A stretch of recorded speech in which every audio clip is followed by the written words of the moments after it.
2009 was an eventful year. We saw things like Barack Obama becoming the first black president of the United States. We also saw Michael Jackson, king of pop and king of inappropriate relationships with minors, which are both titles that Drake is going for, pass away due to cardiac arrest. But something even bigger happened in 2009 that had a much stronger cultural impact than either of those two events combined. A little show came along that had never been done before. A show that followed the antics of a couple of 20-year-olds portraying high schoolers at McKinley High in Lima, Ohio. 15 years to the day of this video releasing, Glee aired its pilot. If that's not accurate, it's because I procrastinated and I'm sorry. But if it is accurate, cut this out. Airing on Fox's Tuesday night primetime immediately after American Idol, May 19th, 2009 was when Glee first showed up and it saw instant success. The show captured audiences with seemingly effortless talent from the cast, the comedy, the drama written into the script, and of course, who can forget the Glee cast's original performance of Don't Stop Believing? It is hard to overstate just how much of a grip this cover had on culture at the time. I was a freshman in high school when this first aired, and I have a vivid memory of going onto limewire.com and downloading a very legal copy of the Glee's rendition of Don't Stop Believing to put on my iPod Nano. And if you don't believe me with how popular this song was, look at this Google Trends graph of the song. One of the most popular songs of all time. You see that giant peak in 2009? Yeah, that's when Glee's pilot aired. That's how significant of a stranglehold Glee had on pop culture at the time. I used to love sitting on the floor in my living room with my parents and watching Glee every single week when it came out. Now, I watched all of season 1 as a kid, but I don't really remember it. And season 2, I have like spots here and there. And by season 3, I was checked out. I had more important things to watch, like Jersey Shore and Teen Wolf and Hannah Montana Forever, you know, adult shows. But Glee went on without me. And throughout the years, its cultural impact has still been felt. Some would say even more now than before. Every couple months, a news story breaks with a former Glee cast member, and it engulfs the entire internet. Since the show has started, 3 of its former main cast members have sadly passed away. Apparently, Leah Michelle, the main character of the series, is racist and also can't read. And even just this month, Darren Criss, star of season 2 onwards of Glee, went viral because he claimed he was culturally gay by growing up in San Francisco. This show is inescapable if you're online. So, in the year 2024, the year of our Lord, I booted up Hulu.com and I just watched. I made it through 7 episodes in 2 days. I was glumping, that's Glee dumping, to anybody that would listen. Working out, between sets, let me tell you about how one of the teachers blackmailed their students with weed. Applebee's with my girlfriend on a date. Babe, hurry up and order. I want to tell you about how one of the main characters was faking a disability the whole time. I was even at a relative's funeral and... Okay, no, I didn't talk about Glee at a relative's funeral, but I really wanted to because the person giving the eulogy kind of looked like Sandy, the recurring character who got fired because, I don't know, he was inappropriately touching children? Glee had taken over my life at this point. I knew that I had to make a video about it, but what? I mean, there are plenty of video essays already up about, wow, I watched all of Glee in 1 week and here's what it's about, and boy, Glee didn't age well. Glee didn't age well, huh? This is crazy. But what people have failed to do is apply science to the show. And now I am a man who has dabbled in science. I may or may not be the proud owner of a Bachelor's of Science degree in biochemistry, even though it really hasn't been used since 2017 when I applied for a job. But what this means is that I, as a man of science, have a chance, nay, a duty, to answer one simple question. Who is the worst character in Glee. Now you could head over to youtube.com, not sponsored, and find a million Watch Mojo videos of top 10 moments X character was the worst on Glee. But that's not what I'm trying to do. That is a subjective list of moments. What I have done is, over the course of dozens of hours, is apply a gloint system to each and every action in the show that can be taken as a good or a gl-ood action, or an evil or a Gleevil action. Then all of those points were added up across all of the episodes, and that final total will tell us who is the most Gleevil. Now, as you may or may not know, the show is like 50% students and like 50% adults, like, you know, teachers, parents, guidance counselors, that kind of stuff. And I think we can all expect full-grown adults like Will Schuester, Sue Sylvester, Principal Figgins to maybe have a more formed brain and better moral compass than, say, 16-year-old Noah Puckerman. So to take that into account, there is a point modifier for when adults really do something messed up, and that's a 2 times multiplier. You can just think of it as like, you really should have known better. Also, as a quick note, this video is a part 1 of a potential part 2 series. I'm only going up to sectionals, or through the first 13 episodes of the series. If you guys like this video enough, we'll do a part 2 and finish out season 1, and hey, who knows, maybe even get through all 6 seasons of the show. I hope all of that makes sense, but if not, don't worry, it will as we go through the series episode by episode. So strap in, get ready, because you are about to watch a bunch of terrible, terrible people doing a lot, and I mean a lot of terrible, terrible things.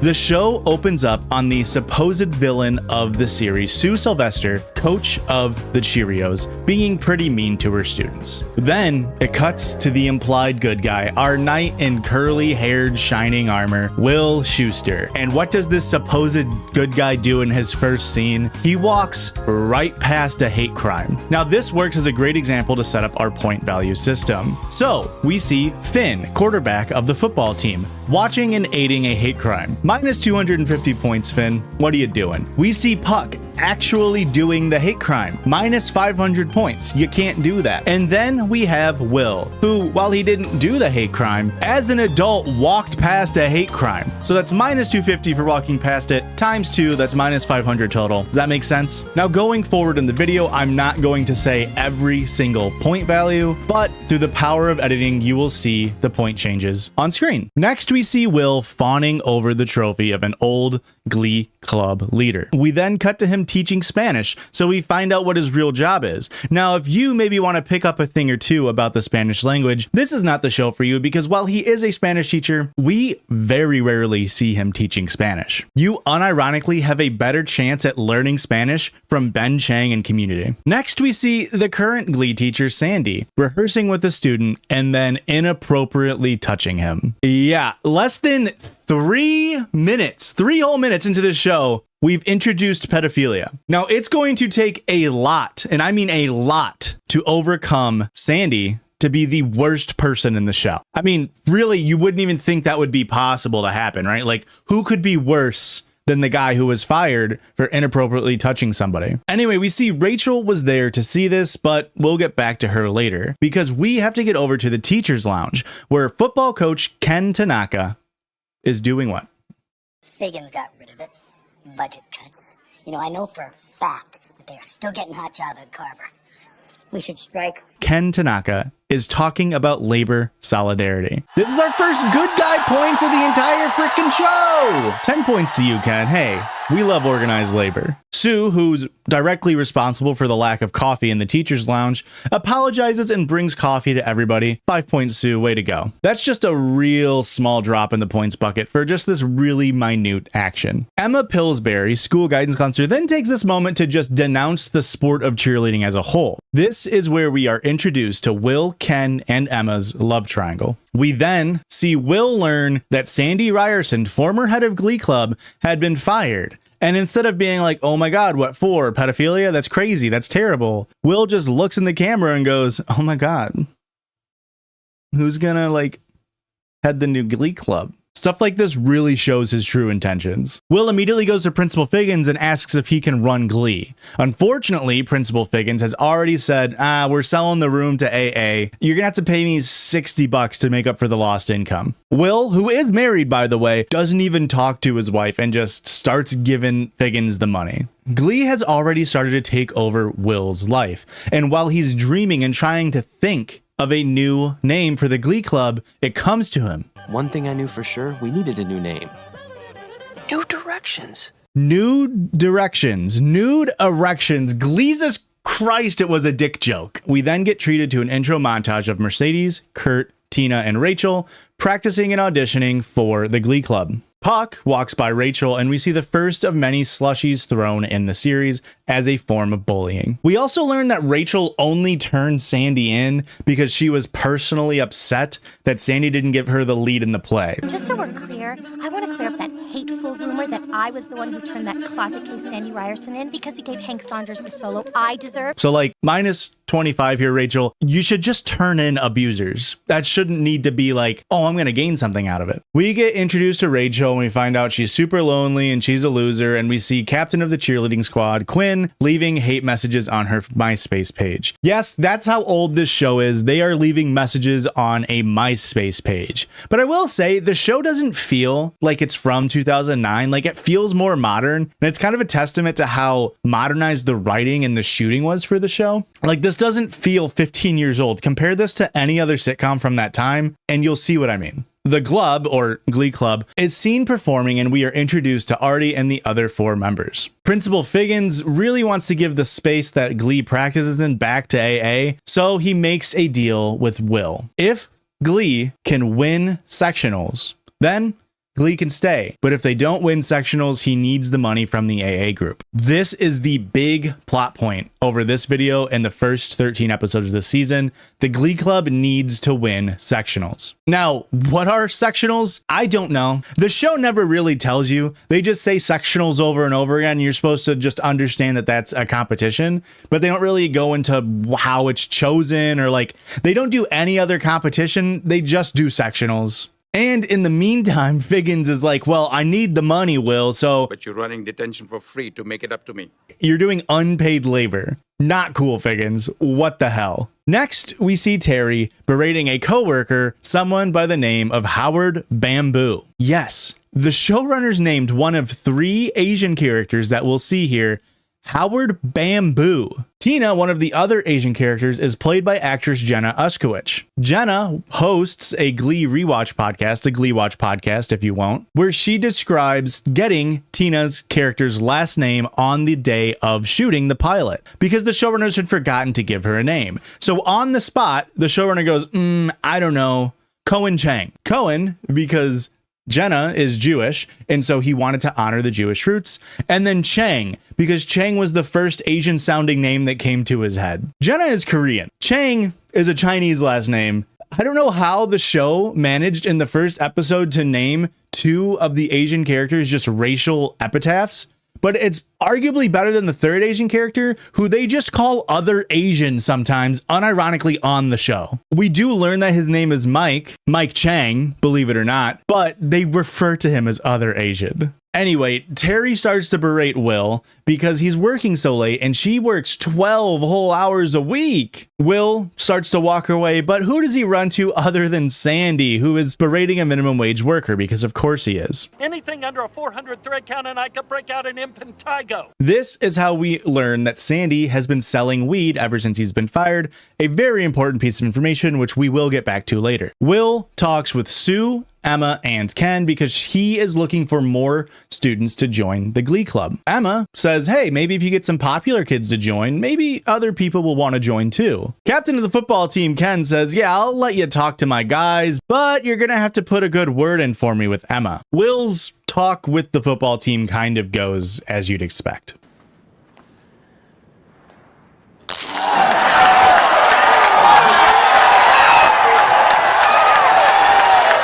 But as he's mulling over his failure to attract anybody from the football team into Glee, Will hears a faint singing in the distance. And so he follows it like any normal adult would in a high school locker room. And he walks in on Finn singing in the shower naked.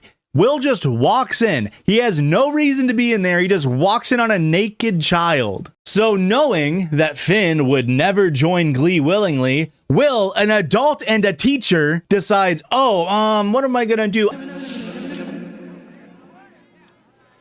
You want to tell me how long you've had a drug problem? I don't know, blackmail Finn by planting weed in his locker and telling him you need to join Glee Club or else I'm going to tell everybody and you're going to get suspended. And then your single mother is going to hate you. We are 20 minutes into this first episode. Do you see why this show was so popular? As this scene is playing, we are also getting introduced to Finn's backstory about how he has a single mom because his dad died in Afghanistan, and he decides to join Glee. The opening song that he performs with Rachel is You're the One That I Want from Grease, and it sounds good. The Glub is really starting to get together just in time for Terry to start to guilt Will about money again. She's saying, Will, we're trying to have a baby. You can't be spending money on these Glee kids. But this just leads Will to expose all of the purchases that Terry has been making and hiding from Will. This is a dynamic that we will come back to over and over again. Emma, with no ulterior motives, signs up to chaperone the New Direction's first field trip to go get a glimpse at their competition. Vocal adrenaline. This upsets Ken, along with the fact that Finn has been poached from the football team as he is the star quarterback. Ken is also upset because unfortunately Emma rejected him when he tried to ask her out. Even though Emma's excuse was that she was on her period, and Ken, feminist icon that he is, says, "It doesn't bother me."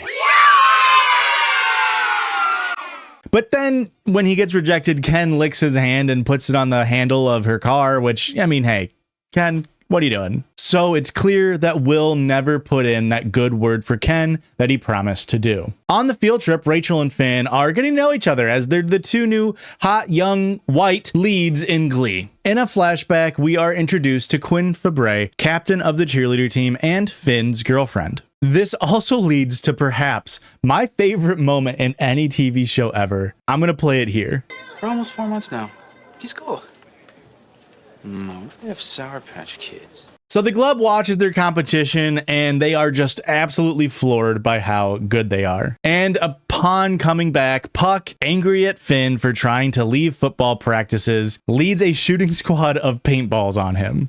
Terry tells Will, congrats, she's pregnant, yay! That's what we needed to bring a baby into this situation. So Will decides to quit teaching. In the first episode, he's like, all right, I'm having a baby, I'm out of here, because he needs to go make more money as an accountant. This gives us our first of many certified Will Schuester singing moments. You would think a show about like kids in Glee Club would maybe focus more on the kids in Glee Club, but boy, does Will love getting his numbers. And isn't it kind of crazy that the lead actor of a show called Glee is quitting teaching Glee Club? Like, I guess maybe they're going to get like a different Justin Timberlake lookalike to play this role. Or maybe we just follow Will Schuester, accountant, and Glee is just like how happy he is to be like filing people's taxes or whatever accountants do. Quinn gets upset that Finn is talking to Rachel so much, but now that Will Schuester isn't there to blackmail him into staying in Glee, he quits because he doesn't need to be in there. And so he goes back to football practice. So Finn goes back to football practice and he is welcomed by Puck and the other football guys who have trapped Artie in a porta potty and is allowing him the honor of flipping the porta potty onto poor Artie. Finn politely declines and actually calls them out. Puck responds with some homophobia, as he is one to do. But I am afraid of turning my back on something that actually made me happy for the first time in my sorry life. So what? Are you quitting to join Homo Explosion? And then Finn and Artie go back to Glee Club. Finn actually apologizes for all of the past bullying he does and admits he really likes singing and really just wants to be in the Glee Club. This is where the Glub is finally starting to come together as a team. But what is a team without their leader? Well, Will's trying to quit and Emma says, no, please don't quit, Will. And Will's like, sorry, babe. I just got my hot wife pregnant, so we can't flirt anymore at school. Even though Will does admit that being in Glee makes him happy, it brings him Glee. Being in Glee gives him Glee. Do you get the title of the show? So Will goes to walk away, never to come back to the show ever again. And honestly, I wish that's how the episode ended, but unfortunately, the Glub is performing Don't Stop Believing in the auditorium, and Will hears it and he decides to stick around. So now Will Schuester is back as teacher of the Glee Club in the show called Glee, where that is giving him Glee. Who could have seen this happening, folks? And that is the end of episode 1. So let's take a look at some of the top Gloint totals. Sandy, the guy who was berating a minimum wage worker and, oh yeah, also inappropriately touching a child, comes in at a whopping minus 20,025 points. I mean, yeah, you'd have to be a real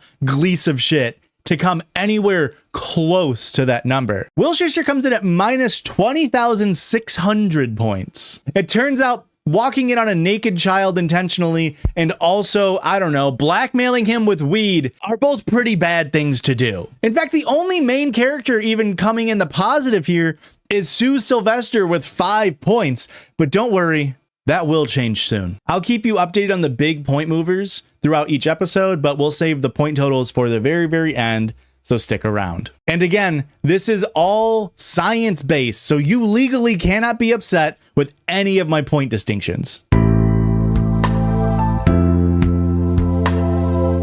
Episode 2 opens up in the same way that episode 1 does, with Will strolling into campus, only now he's friends with some of the Glee Club members. Apparently not with Kurt, because he zooms right on past the same exact hate crime. That's right, Puck is throwing Kurt in the dumpster again. Sue threatens Will with the knowledge that Glee is at the whimsy of whether or not they make sectionals. She also points out that the Glee Club needs 12 members, and right now they only have, quote, "You only have 5.5 members," referring to Artie, who's in a wheelchair.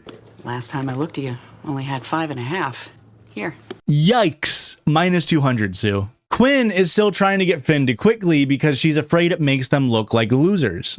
And by losers, remember this is 2009 speak, so it makes them look gay. No, I can't. I want to do Glee.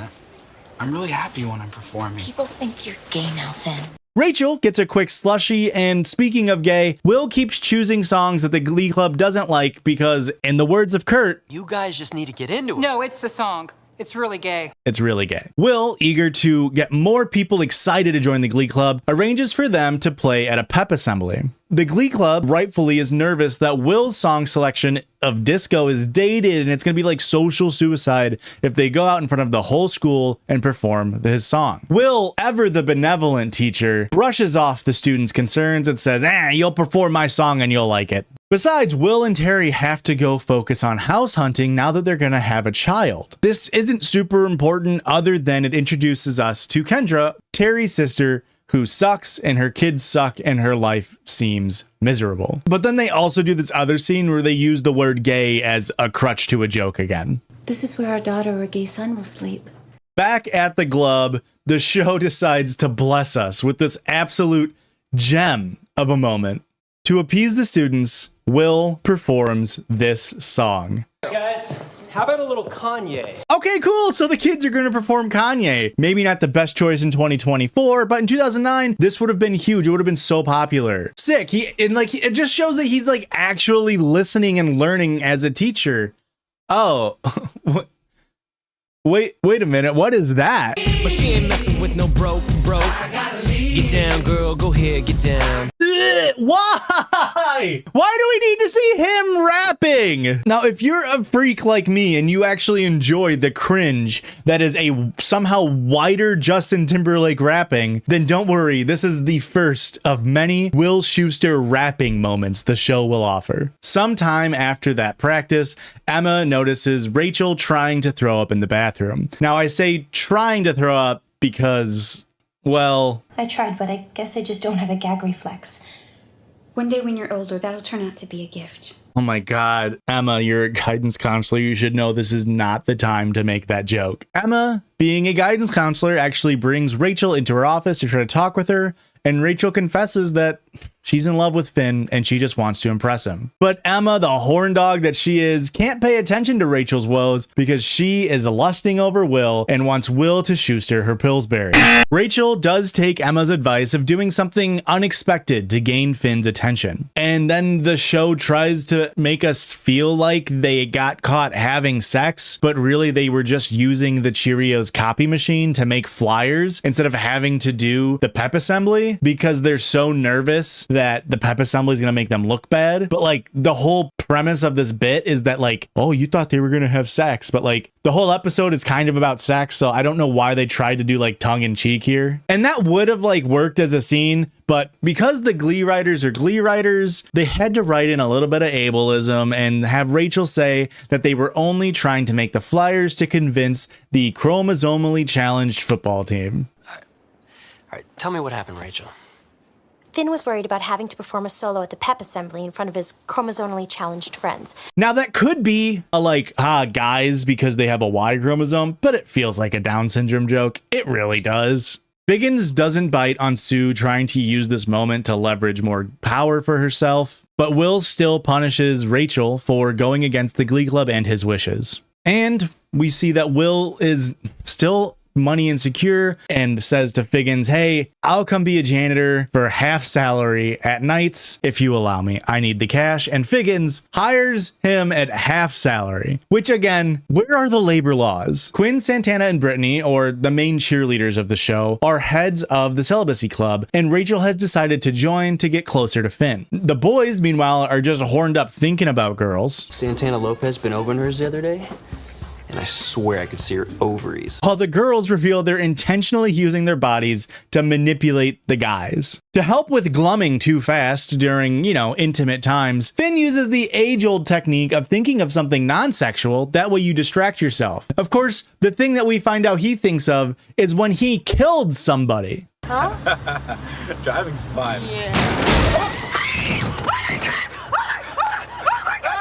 Minus 2,000 points for unsafe driving, Finn. Even if it's manslaughter, you gotta pay attention to the road. Fed up with the girls of the celibacy club, Rachel calls them on their shit and lets the guys know that, hey, girls get horny too. You want to know a dirty little secret that none of them want you to know? Girls want sex just as much as guys do. This is an actual important thing to teach kids that may be watching, which I think this is the first time that's happened in the show. 150 points, Rachel. Good job. Speaking of women who are horny too, Will and Emma use his janitorial position to just flirt. This show goes a little deeper into Emma's OCD and how she got it, and Will tries to do this really strangely sexual, crossing of a boundary into exposure therapy. A little experiment. Oh no, I'm not really comfortable with that.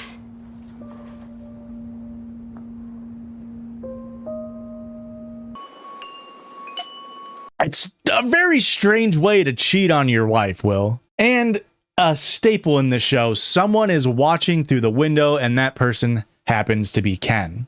Cut to the school assembly. Will introduces his glove, but instead of coming out and doing his lame disco song, they're not gonna kill us because we're gonna give them what they want. Blood? Better. Sex. They're doing sex. More specifically, a rendition of Salt and Peppa's Push It. This is often remarked as one of the most awkward performances in the entire show's catalog. I don't even know if we can show you images from this performance, but they will be on screen here. So all you fly mothers.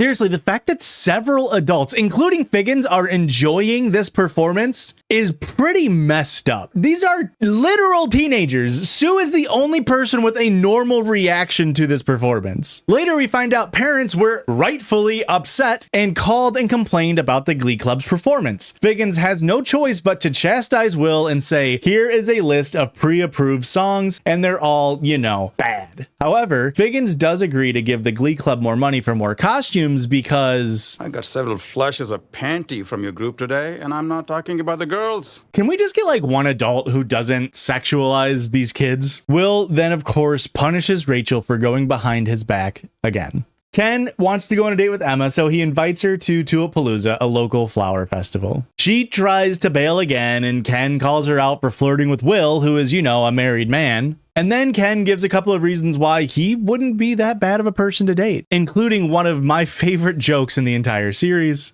They can't fire me because I'm a minority, so I'll always be able to provide for you. You could do a lot worse. I mean, that's just great writing. That's just good jokes. Very rarely, sometimes this show just knocks it out of the park. Speaking of people in relationships cheating, Finn and Rachel are practicing together. And, you know, one thing leads to another and they kiss. And he's about to glum, so he does what he does best and thinks about that time he... But it doesn't work and he runs away. He glums his pants while cheating on his girlfriend and then he just runs. Meanwhile, Terry goes to the OBGYN and we find out she's not actually pregnant, unfortunately. She's having what he calls a hysterical pregnancy where her body mimics the symptoms of being pregnant, but alas, she is not actually pregnant. She is very visibly upset, but we have to put a pin in this plot line because the show has to tell us that Santana, Brittany, and Quinn are joining Glee Club. They do a number together and shocker, they get in because they have dance experience. And it's not like Will could say no, they need 12 students. And he had previously asked Sue directly for students. So like, we didn't need an audition here. However, Sue, in her nefarious ways, is actually using these 3 characters as moles inside of the Glee Club. Emma finally realizes the inappropriate nature of her and Will's relationship and does her best Jennifer Coolidge impression while telling Will this. Well, what are we doing? We're having a baby. She tells him that she's going to Tulipalooza with Ken. Back to Terry, Will gets home after a long day and Terry sits him down and tells him that she's not actually pregnant, but that's okay. They still love each other. They're husband and wife and they're going to work and get pregnant because that can always happen. I'm just kidding. That's from an alternate universe episode of Glee where, I don't know, a single person in the show was a good guy. Instead, she just tells him that they're having a boy. I went to the baby doctor today. And? And it's a boy.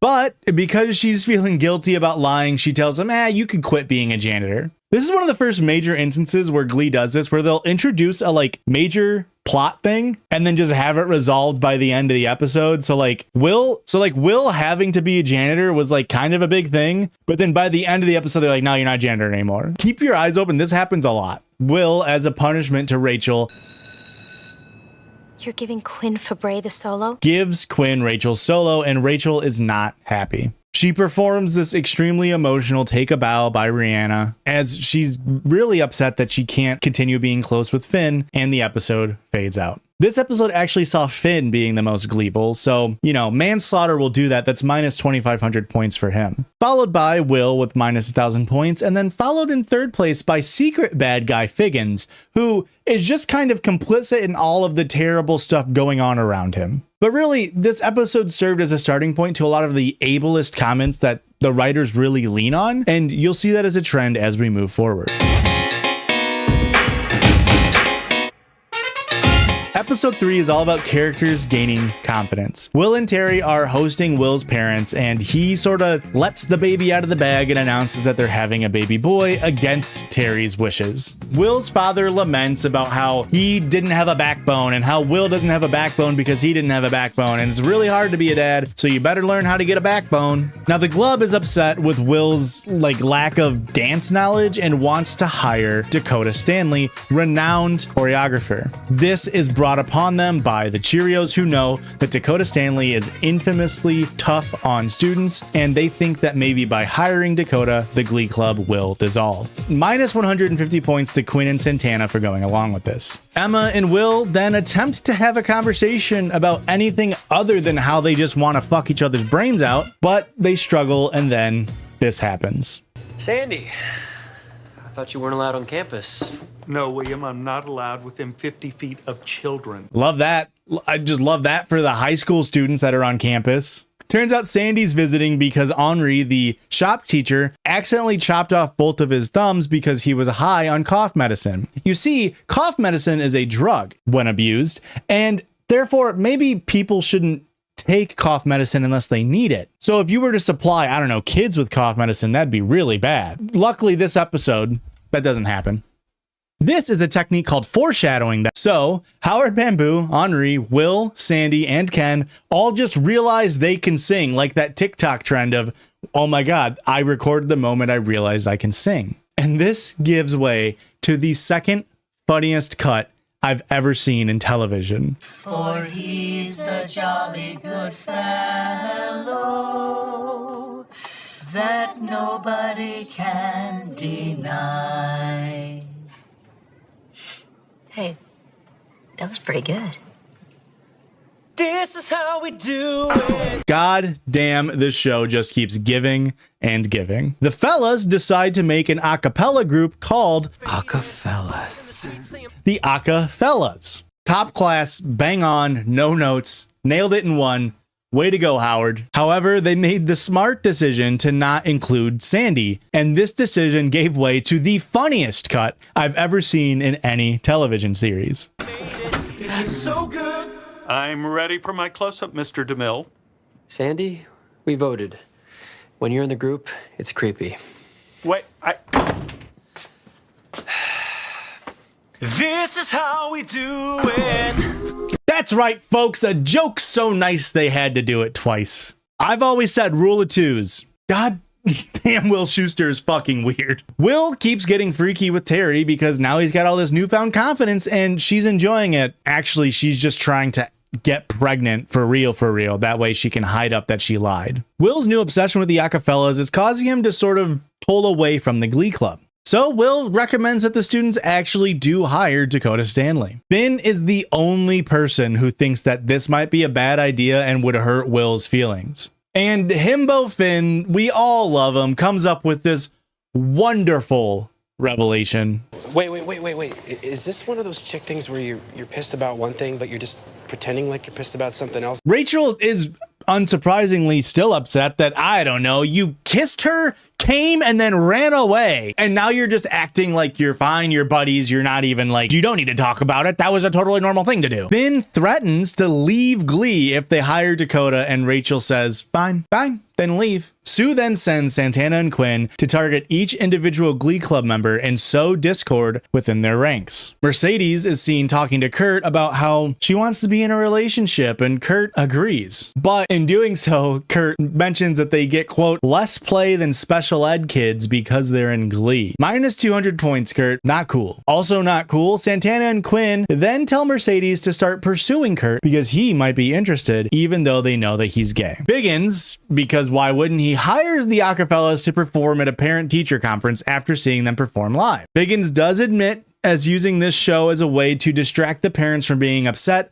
that they're using prison quality food in their lunches. That's minus 500 points and double it for intentionally trying to trick the parents, Biggins. Sandy says that he wants to get back in the Acafellas, and he may or may not know Josh Groban is looking for an opening act, and if he's allowed in, he might reach out to his good old friend Josh Groban. Now, you might be thinking to me, who's Josh Groban? Who is Josh Groban? Kill yourself. Meanwhile, the Glub is taking a trip to visit Vocal Adrenaline's practice once again because Dakota Stanley is their choreographer. On the way, Mercedes jokes about how she looks like they just stepped off the short bus. Vocal Adrenaline kids are gonna laugh at us.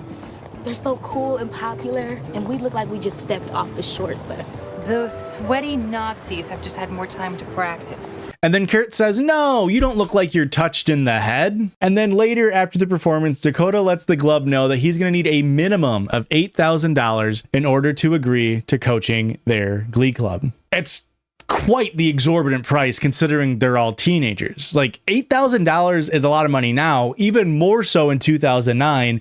Even more so when you consider the economic crisis that was ongoing. So the show would have to make it seem like raising $8,000 was not an easy feat, or else any other mentions of money in the future would sort of seem like an insignificant amount of money to raise. I'm sure that won't come back up though. Meanwhile, Henri and Howard have quit the Acafellas. Henri has overdosed and Howard just can't take being in the limelight. So now they're left struggling to find more members. Finn lets Will know that he wants to quit the Glee Club and Will's like, oh, join my band, dude. You're a teenager, join my band of adults. And then Puck tells Ken that he wants to join so he can have sex with moms. A minor is joining because he wants to have sex with adults. And nobody stops this from happening. Nobody mentions that it's weird. Nobody mentions that it's statutory rape. We cut back to Mercedes and we see Tina and Rachel trying to let her know that, hey, Kurt's gay. But Mercedes doesn't listen. Still, 100 gloints to Tina and Rachel for trying to tell her the truth. In order to raise the exorbitant amount of cash that they needed to hire their new choreographer, they put on a car wash with the Cheerios' help. While there, Mercedes asks Kurt to go steady, be your boyfriend. And Kurt is about to come out, but instead says that he has a crush on Rachel instead. This makes Mercedes become the stereotypical angry black woman trope that you see across all of TV shows, and she breaks the window of Kurt's car and sings a musical number.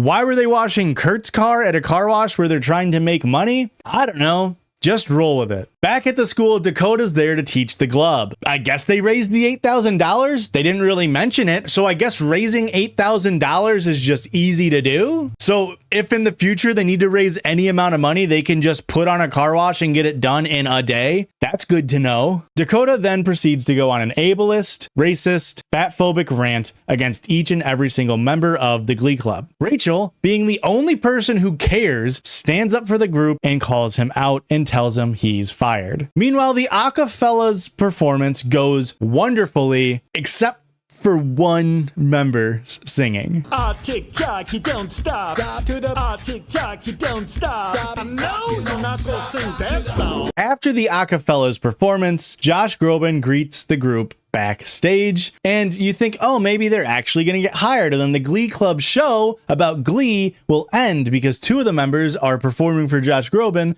and the two leaders of the Glee Club are gone. But of course, no. Josh Groban says, hey, Sandy, stop cyber stalking me and sending me unsolicited nudes. I mean, this Sandy guy sucks. You would have to do a lot of messed up things over the course of this show to come out being worse than him. Outside of the show, Will's dad makes this super totally normal remark about Will and Terry. Don't bother, she's already pregnant. All the while, Josh Groban is trying to fuck Will's mom. Now you might be thinking, why would a pop star like me come over here and talk to you? The Acafellas disband, and Will realizes that he can get the confidence that he needs from teaching and inspiring the kids. I'm a teacher, and a really good one. Yeah, man, you're a teacher. I feel like that shouldn't have taken you this long to realize. Then, to wrap it all up, Mercedes apologizes to Kurt, and Kurt comes out to Mercedes as gay, the first time he's come out to anybody publicly. So resident bad guy Sandy, of course, takes the Gleeville cake here with minus 4,000 points. Surprise bad guy Figgins and not so surprised bad guy Terry both reach the 1,000 Gleeville points mark, while Tina and Rachel are the only ones to leave with a positive score. This episode opens up with Kurt performing Single Ladies by Beyonce with Tina and Brittany, and he gets caught when his dad comes home early from work. In order to hide the fact that he's dancing, I guess, he tells his dad that, oh, he actually made the football team and this is an aerobic exercise and he's the kicker. And so his dad wants tickets to see Kurt's first game as a football player. Only one problem, Kurt's not on the football team. Kendra was going over pregnancy exercises with Will and Terry, and while Will goes away, Terry tells Kendra there's something wrong with her baby. Kendra responds with this. Kendra, have I told you something? Would you promise not to tell anybody? Not even Phil? Oh my God. Is the baby black? Terry and Kendra then hatch a plan to keep Harry's lack of pregnancy a secret. Meanwhile, Sue gets a local news segment called Sue's Corner, where she's free to speak her mind without being worried about being canceled. In her first segment, she says that she's pro beating children with a cane. Somehow, these news segments are extremely popular and they have launched her into being even more of a local celeb. Rachel is upset in the Glee Club because Will is now giving one of the leads to Tina. God forbid somebody other than Rachel gets a lead. This is part of Will's plan in order to humble Rachel a little bit, but also kind of to give other people a chance, but like also not really, because he's saying like Tina doesn't deserve it, like she's not good enough. So it's just to manipulate Rachel. Kurt then asks Finn for help making the football team. So off screen they practice and show up, and it turns out, thankfully, that the kicker stinks. Kurt shows up just in time to audition for the role of kicker and plays Beyonce's Single Ladies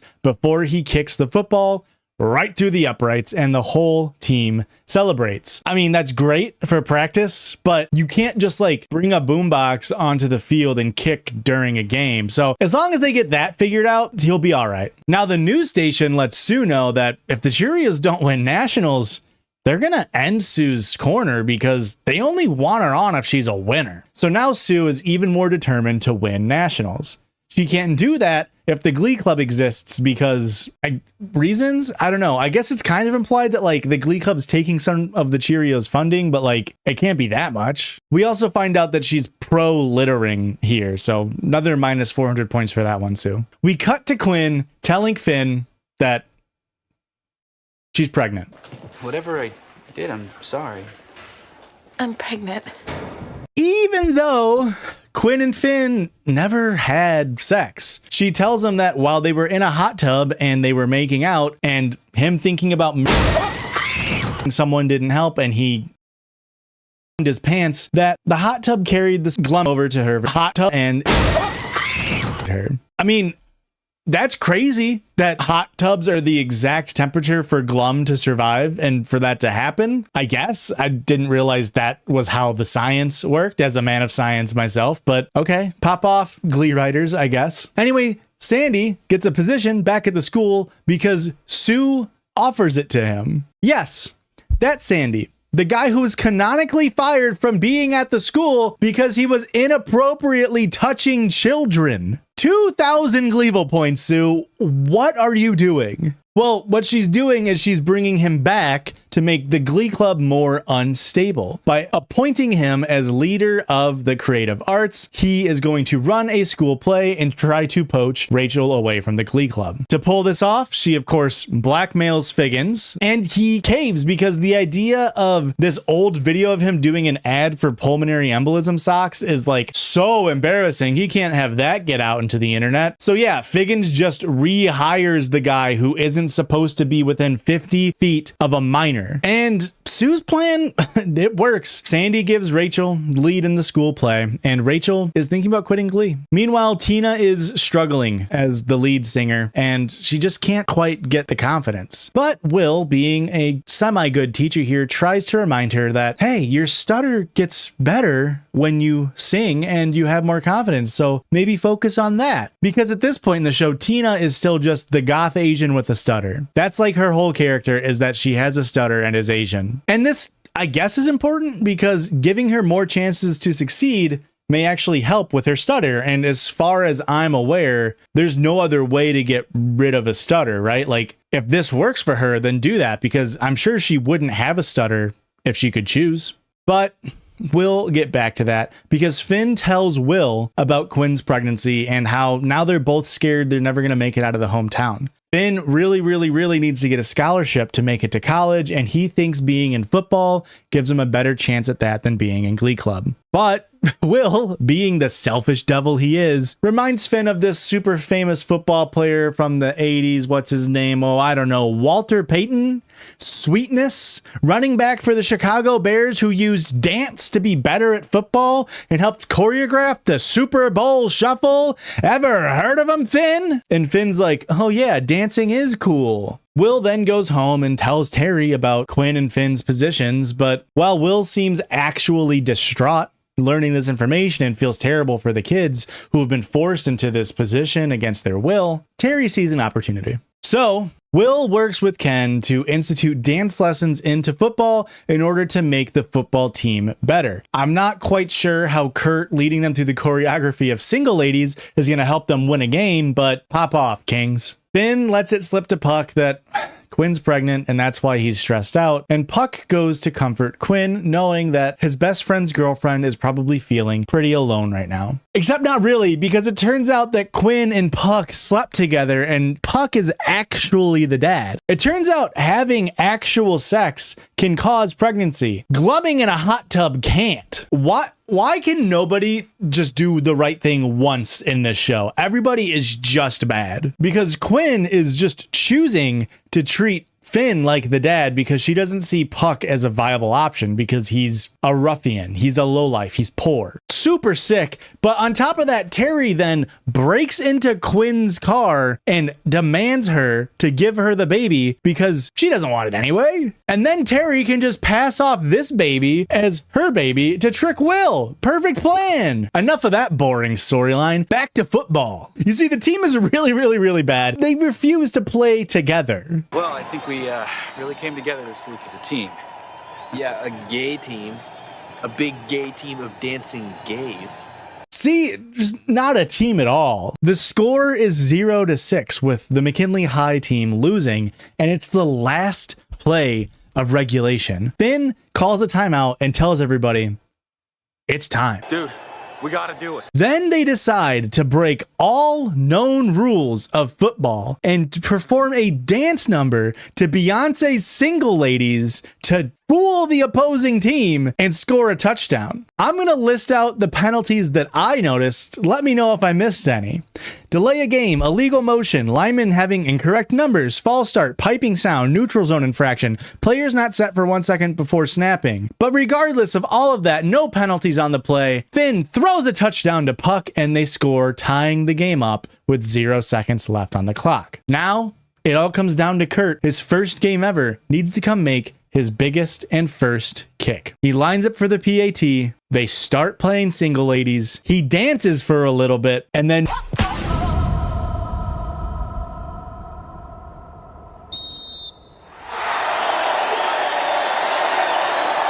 drills the kick, securing the win. I guess learning choreography to Single Ladies did help them win somehow. Back at home, Kurt's dad wants to tell Kurt how proud he is of him and he wishes that his mom was alive to see him kick the game-winning field goal. Kurt then comes out to his dad. I'm gay. I know. Really? I've known since you were 3. All you wanted for your birthday was a pair of sensible heels. And overall, I'd say it's like a pretty sweet moment. I think they really captured the complicated feelings of a Midwest dad in 2009 who is accepting of his son being gay. I guess I'm not totally in love with the idea, but if that's who you are, there's nothing I can do about it. And I love you just as much. Okay? Especially since his dad has known for a long time that he's been gay. And I just think it's overall a pretty sweet moment. Speaking of sweet, Finn tries to give Quinn his gigi. Here. It's McGeegy. Yeah, I didn't misspeak. Finn tries to give Quinn his gigi or his baby blanket in another really sweet moment where Finn is trying to connect with his unborn baby. Puck interrupts, however, and then antagonizes Quinn for being fat or having morning sickness right in front of Finn, who is too much of a himbo to notice what is going on. We love that for you, Finn. Later on, we see Puck and a couple of other football players join the club, inspired by what they were able to do on the field at the direction of Will. And at the end of this episode, Will still chooses to give the lead to Tina, making Rachel quit Glee. Sue's plan is slowly coming together, and Will is too jaded to see it right in front of his face. The most Gleevil people in this episode were Sue and Terry, coming in at minus 3,800 and minus 3,600 points, respectively. Meanwhile, Kendra, Figgins, Quinn, and Puck didn't have a great day at the office either, and this was the first of many episodes where not a single gl-ood point was assigned for the entire episode.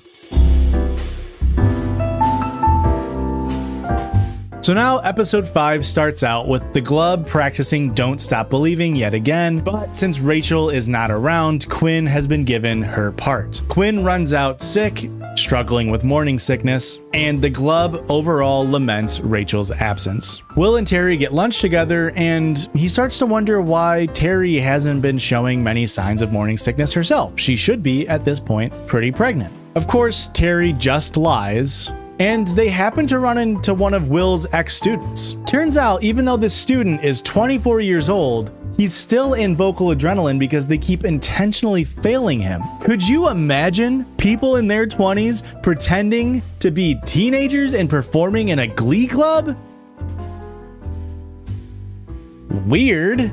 Who would do that? Now, instead of Will, I don't know, reporting this obvious oversight of Glee code laws, he instead internalizes this information and perhaps will use it himself. But we'll swing back to that later because Will actually tells Emma about Quinn and Finn. That way she can help manipulate Finn into keeping up with Glee. Emma lies to Finn and convinces him that he can get a scholarship for Glee so much easier than getting a scholarship for football. And Emma then convinces Finn at Will's request to focus on getting Rachel to rejoin the Glee Club because they have a better chance at being good with Rachel there. Finn bites because, I don't know, he's 16 and doesn't know any better, and Will's plan is set into action. Now, Rachel is just trying to enjoy being a star as the new lead in the school play. Of course, with stardom comes entirely anti-Semitic tropes of characters, as the school newspaper / blogger, Jacob Ben Israel, is one of the most offensive characters I think written in this show. When I was assigning points for this show, I didn't really want to do like side characters or like characters who only show up for an episode or two. So I didn't have Jacob Ben Israel on the list, but just know if I did, he would be one of the most Gleevil characters. I don't know how they got away with writing such a anti-Semitic trope of a character, especially considering how many Jewish people are in this cast and on the show. Because Jacob Ben Israel, the guy who runs the media at the school, is using sexual blackmail against Rachel in order to run good stories for her. Do the right thing. All the great actresses take their clothes off. Well, I have no problem with nudity. After Jacob is done being a creep, Finn enters the room and proceeds to flirt with Rachel in an attempt to get her to rejoin Glee Club. While we're on the topic of this inappropriate flirting, Emma is using her ability as a school guidance counselor to look up old student records and release them to Will. This specific student was a senior when Will was a freshman, and she was the star of the Glee Club, I don't know, 20 years ago? But as it turns out, she never actually graduated high school. Do you see what's going on here? Will meets up with this student whose name is April, and it turns out she is a sex worker who is squatting in empty houses as a means to make money. Will uses her situation as a way to manipulate her into joining the club, and it goes about as weirdly as you would think. Guys, I'd like to introduce you to someone very special. This is April Rhodes. She's our newest member.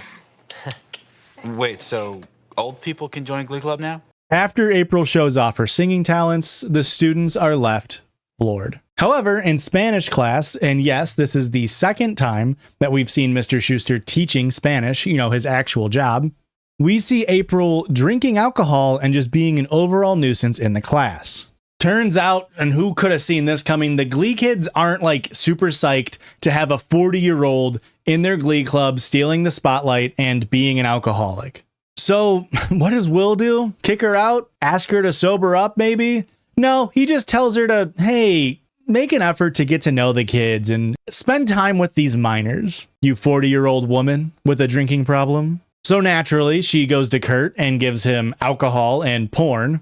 Then she teaches Mercedes and April how to steal things from stores properly. And then she sexually assaults Puck in the showers. Again, she is not a recurring character, so I don't have a gloint system for her. But that is so illegal and wrong morally. From one child predator's plot to another, Sandy is being super rough on Rachel, like really, really bearing down on her. And Rachel's getting fed up.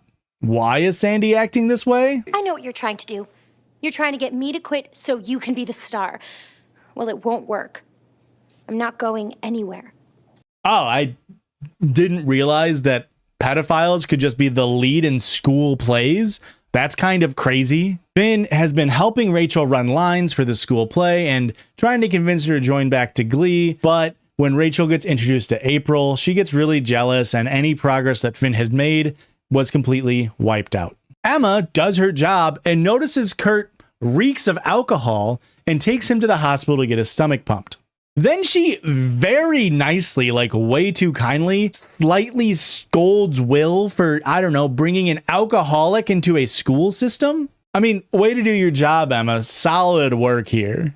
Rachel and April meet up again, this time in the bathroom, and now Rachel's sort of starting to see that April is kind of Rachel's future if she doesn't start to become more selfless and more likable. After this scene, we get to see a double date because Finn has asked Rachel to go to the bowling alley.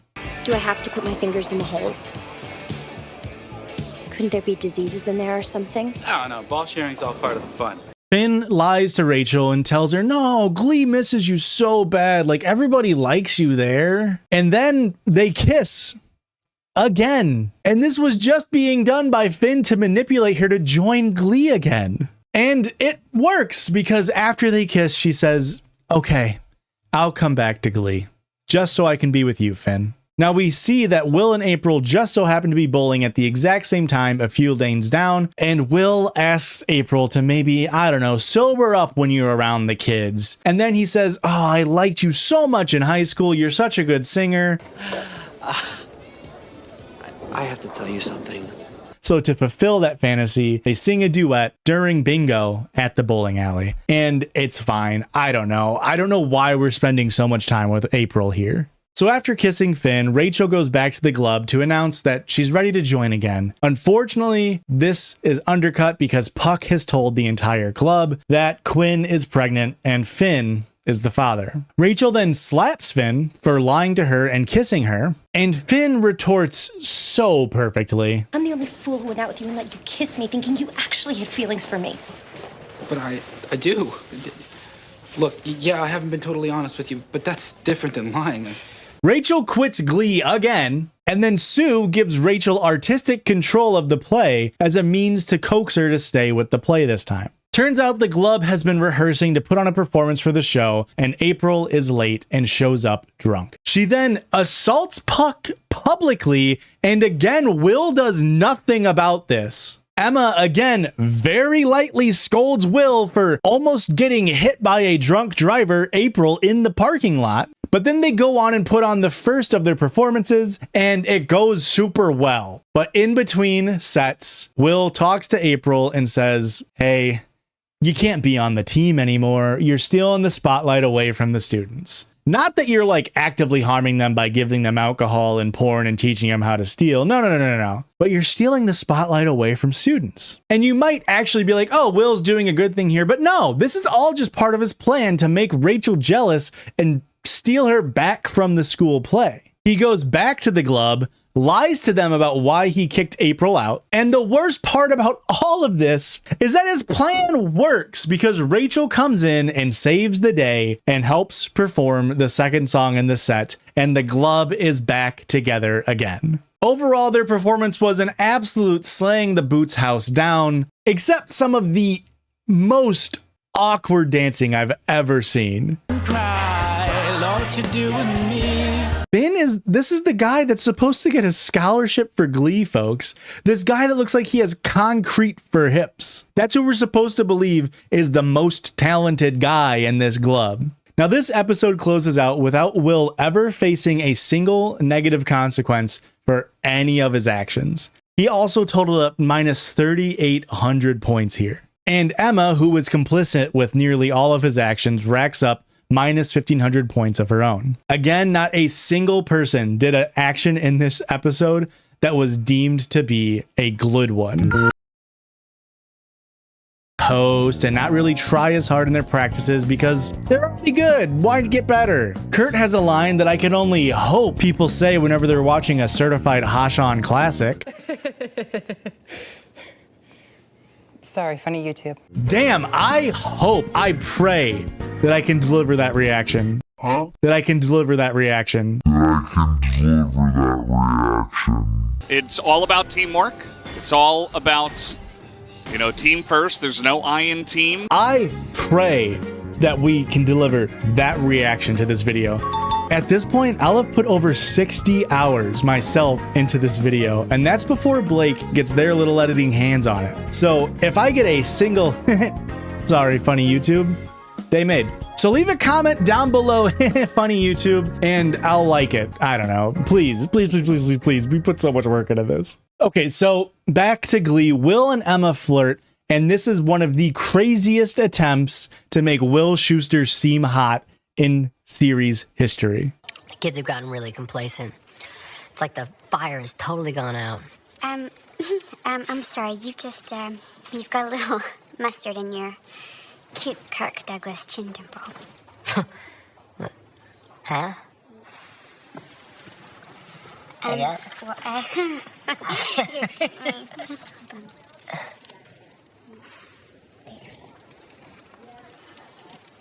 Thanks. So they're just discussing the Glub and how they've grown lazy and complacent, and it's because they found out that they're performing against Jane Addams Academy for Troubled Youth and a school for the deaf. This is a minus 200 points to every single student in the Glub, because just because these students are underprivileged or deaf doesn't mean they can't beat your asses in a show choir competition. It's like they've forgotten that their teacher has been trying to get them to do disco the entire time. Sue actually has a wonderful suggestion for the Glub, which is that Will introduces some sort of internal competition in order to get the juices flowing again. How Will, a seasoned teacher at this point, couldn't think of this on his own baffles me. That's like teaching 101. Will decides to do the classic boys versus girls trope, much to Kurt's dismay. All right. Kurt?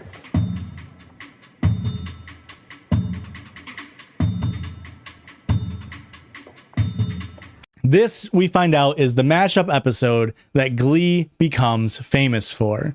It's taking two songs and putting them together and trying to make them work. Kind of like Childish Gambino's Bonfire and Fireflies by Owl City. Or Childish Gambino's Bonfire and Take On Me by Aha. Or Childish Gambino's Bonfire and Childish Gambino's Redbone. You get the idea. Whoever wins this competition gets to pick the number they're performing for sectionals. So there's a lot on the line for the Glies and the Glorals. Everybody's bought in except for Sleepy Finn. Poor little Sleepy Finn can't get enough sleep because he's so stressed out. The pressure of school and club and football and, I don't know, having a baby has been weighing on his poor little himbo brain, and he just is getting overwhelmed. Understandably so. Meanwhile, Finn's worse half starts to slip at cheerleading practice, and Sue notices. Quinn blames her lack of performance on her being tired from Glee, which Sue uses as a means to be even tougher on the Glub. Glee Club. Every time I try to destroy that clutch of scab-eating mouth breathers, it only comes back stronger, like some sexually ambiguous horror movie villain. More specifically, she targets Will. Sue goes to Will's wife and tells her that Will and Emma have been having an inappropriate relationship for a very long time. Now, this is 100 points for Sue here, because somebody has finally told Will's wife that he is cheating on her on a daily basis. However, Sue's only doing this for her own personal gain, and she lies saying that they're having sex, so minus 100 points, not zero here, Sue. Sue says that luckily for Terry, the school nurse position just happened to open up. We then learn that it's because Sue pushed the old lady nurse down the stairs, causing her to break bones and miss time.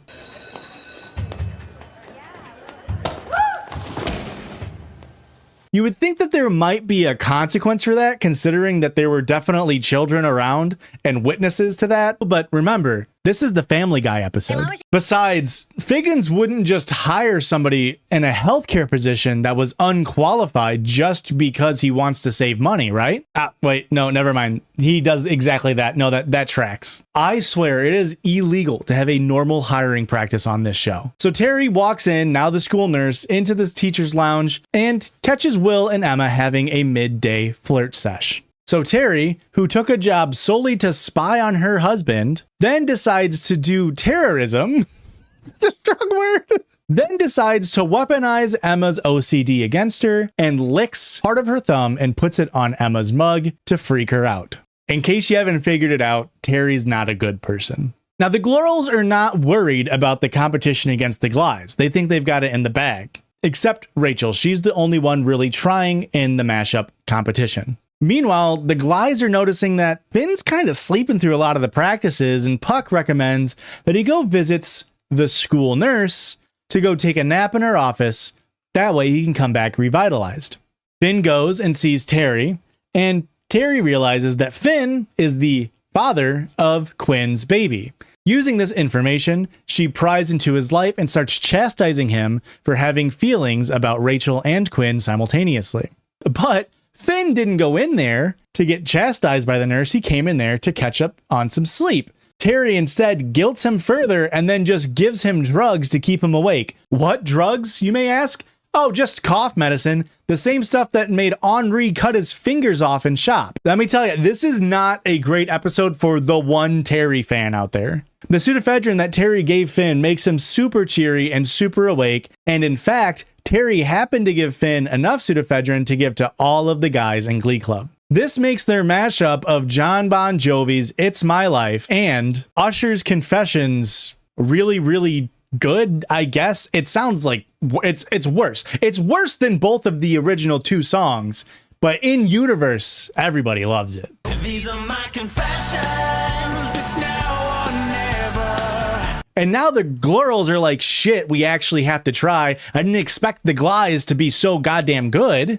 Oh, and also Ohio's best teacher, Will Schuster, notices that, I don't know, something's up with his Glies performance, but instead of investigating it, he says this. Jeez, I didn't know you had that in you. It's like somebody slipped something in your juice boxes. Like, I don't know. Well, just maybe investigate that statement. You're an educator, man. In a moment of rare nicety on the show, Rachel reaches out to Quinn and lets her know, hey, I'm here to help support you, even though you've been terrible to me in the past.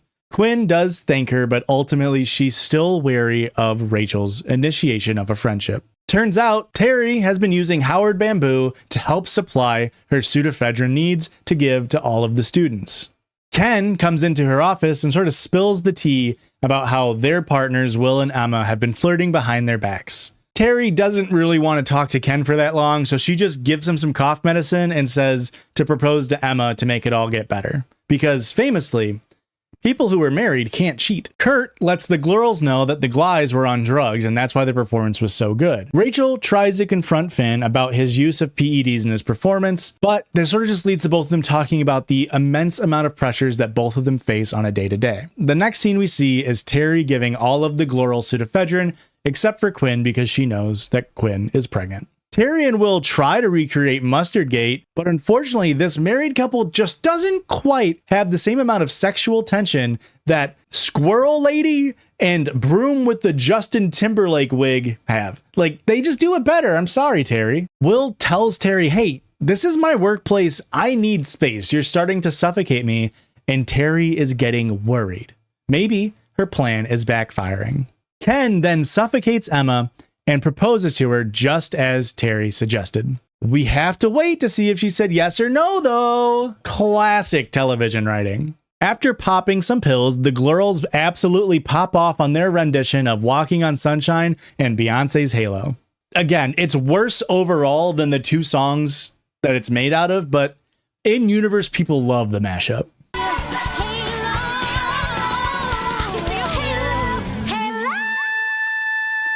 People love it so much that even Will remarks again that it feels like something was off about their performance. I don't know what you guys did, but whatever it was, keep doing it. Again, Will, maybe investigate that statement. Emma then goes to Will and tells him that Ken has proposed and sort of asks if, like, hey, anybody have any objections to this? Maybe any reasons why I shouldn't be married? And Will's like, well, I wish I could, but I'm already married. But maybe you shouldn't get married, though, just so that way I can keep flirting with you. So that's minus 125 points, Will. You insecure little man. Terry confronts Emma and just tells her off for flirting so much with Will. And Emma's like, yeah, you're right. I'm sorry. Like, we've been flirting. It's been so inappropriate. You're absolutely correct. And this would have been a perfectly fine speech by Terry, like one of the rare moments where Terry was like in the right, but she has to insert eugenics by claiming that any kids that she has with Ken would increase their chances for genetic disabilities because of all of his nationalities. Do yourself a favor, honey. Marry Ken Tanaka. Oh, sure, he's dumb like sand. And his fondue pot of nationalities is going to open your kids up to a host of genetic diseases. Man, what an absolute ray of sunshine she is. Terry was not done in this episode, though, and Quinn comes to her and says, hey, I'll give you my baby because I don't think I can raise it as a teenager. And Terry's like, sick, awesome, thank you. You're saving my life. I'm so forever grateful. And then Quinn's like, can I have some money, though? Because, like, having a baby is kind of expensive. And Terry's like, no, fuck you. Not surprising that Terry would say this, but I don't know. It's still just crazy how bad of a person Terry really is at her core. Emma goes and talks to Ken, and they have an absolute certified Hamilton moment. So, is that a yes? Effectively, both of them are just afraid of being alone and are using that as an excuse to get married. The perfect reason to get married, really. Emma just says that, like, you know, she doesn't want to have a public wedding and she doesn't want to change her name and she doesn't want to wear a ring and she doesn't want anybody to know. So they really aren't even getting married. They're just signing a document. Now, all of the glids were kind of, you know, feeling guilty about taking drugs. And so Finn and Rachel tell Figgins that Terry gave them cough medicine. Figgins fires Terry for this, which is good. Good job, Figgins. You did your frickin' job.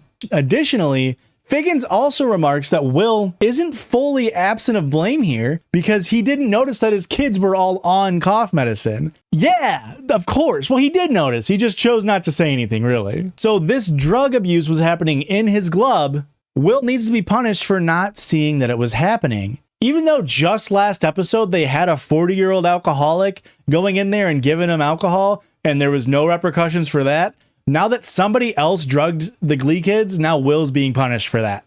So Figgins appoints Sue to be co-chair of the Glee Club. So now all decisions need to be run through both Will and Sue. And the day just kept getting worse for Will because turns out his work flirt Emma said yes to Ken. And now she's saying, hey, we can't flirt anymore. Don't you just feel bad for Will? And that, my friends, is how that episode ends. So this Family Guy episode did have one major consequence. Now Sue is co-chair of the Glee Club. But in that 40-minute span, we saw a woman getting assaulted, a baker's dozen of children being drugged, a principal hiring an unfit person for a medical position, and the only person who got arrested in that episode was Howard Bamboo.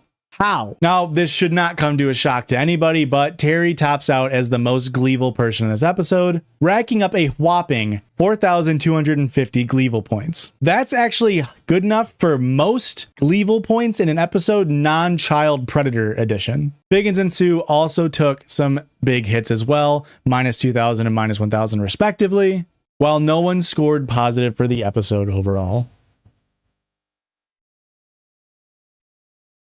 We are finally climaxing into what this show has been trying to portray since the very beginning. Will versus Sue. Bad versus badder. Glee co-chair versus Glee co-chair. The intro is this silly little meta bit where you can sort of hear their internal monologue while like commentating on what we're seeing, which is Will and Sue fighting. And this is actually a flash forward. This scene is the end of the episode. It's a nice nod to like the campiness of the show and like when it tries to like not take itself as seriously, but it gets muddied when it tries to take on like really serious topics and talk about them in like an adult way, because then you never really know what like is the show trying to be real or what the show is trying to do, which is just like have bad writing. Like you don't know if something's being done as like a teaching moment or if it's just someone being like a bad person. Completely unrelated to a character being a bad person, Will Schuester asks the Glee Club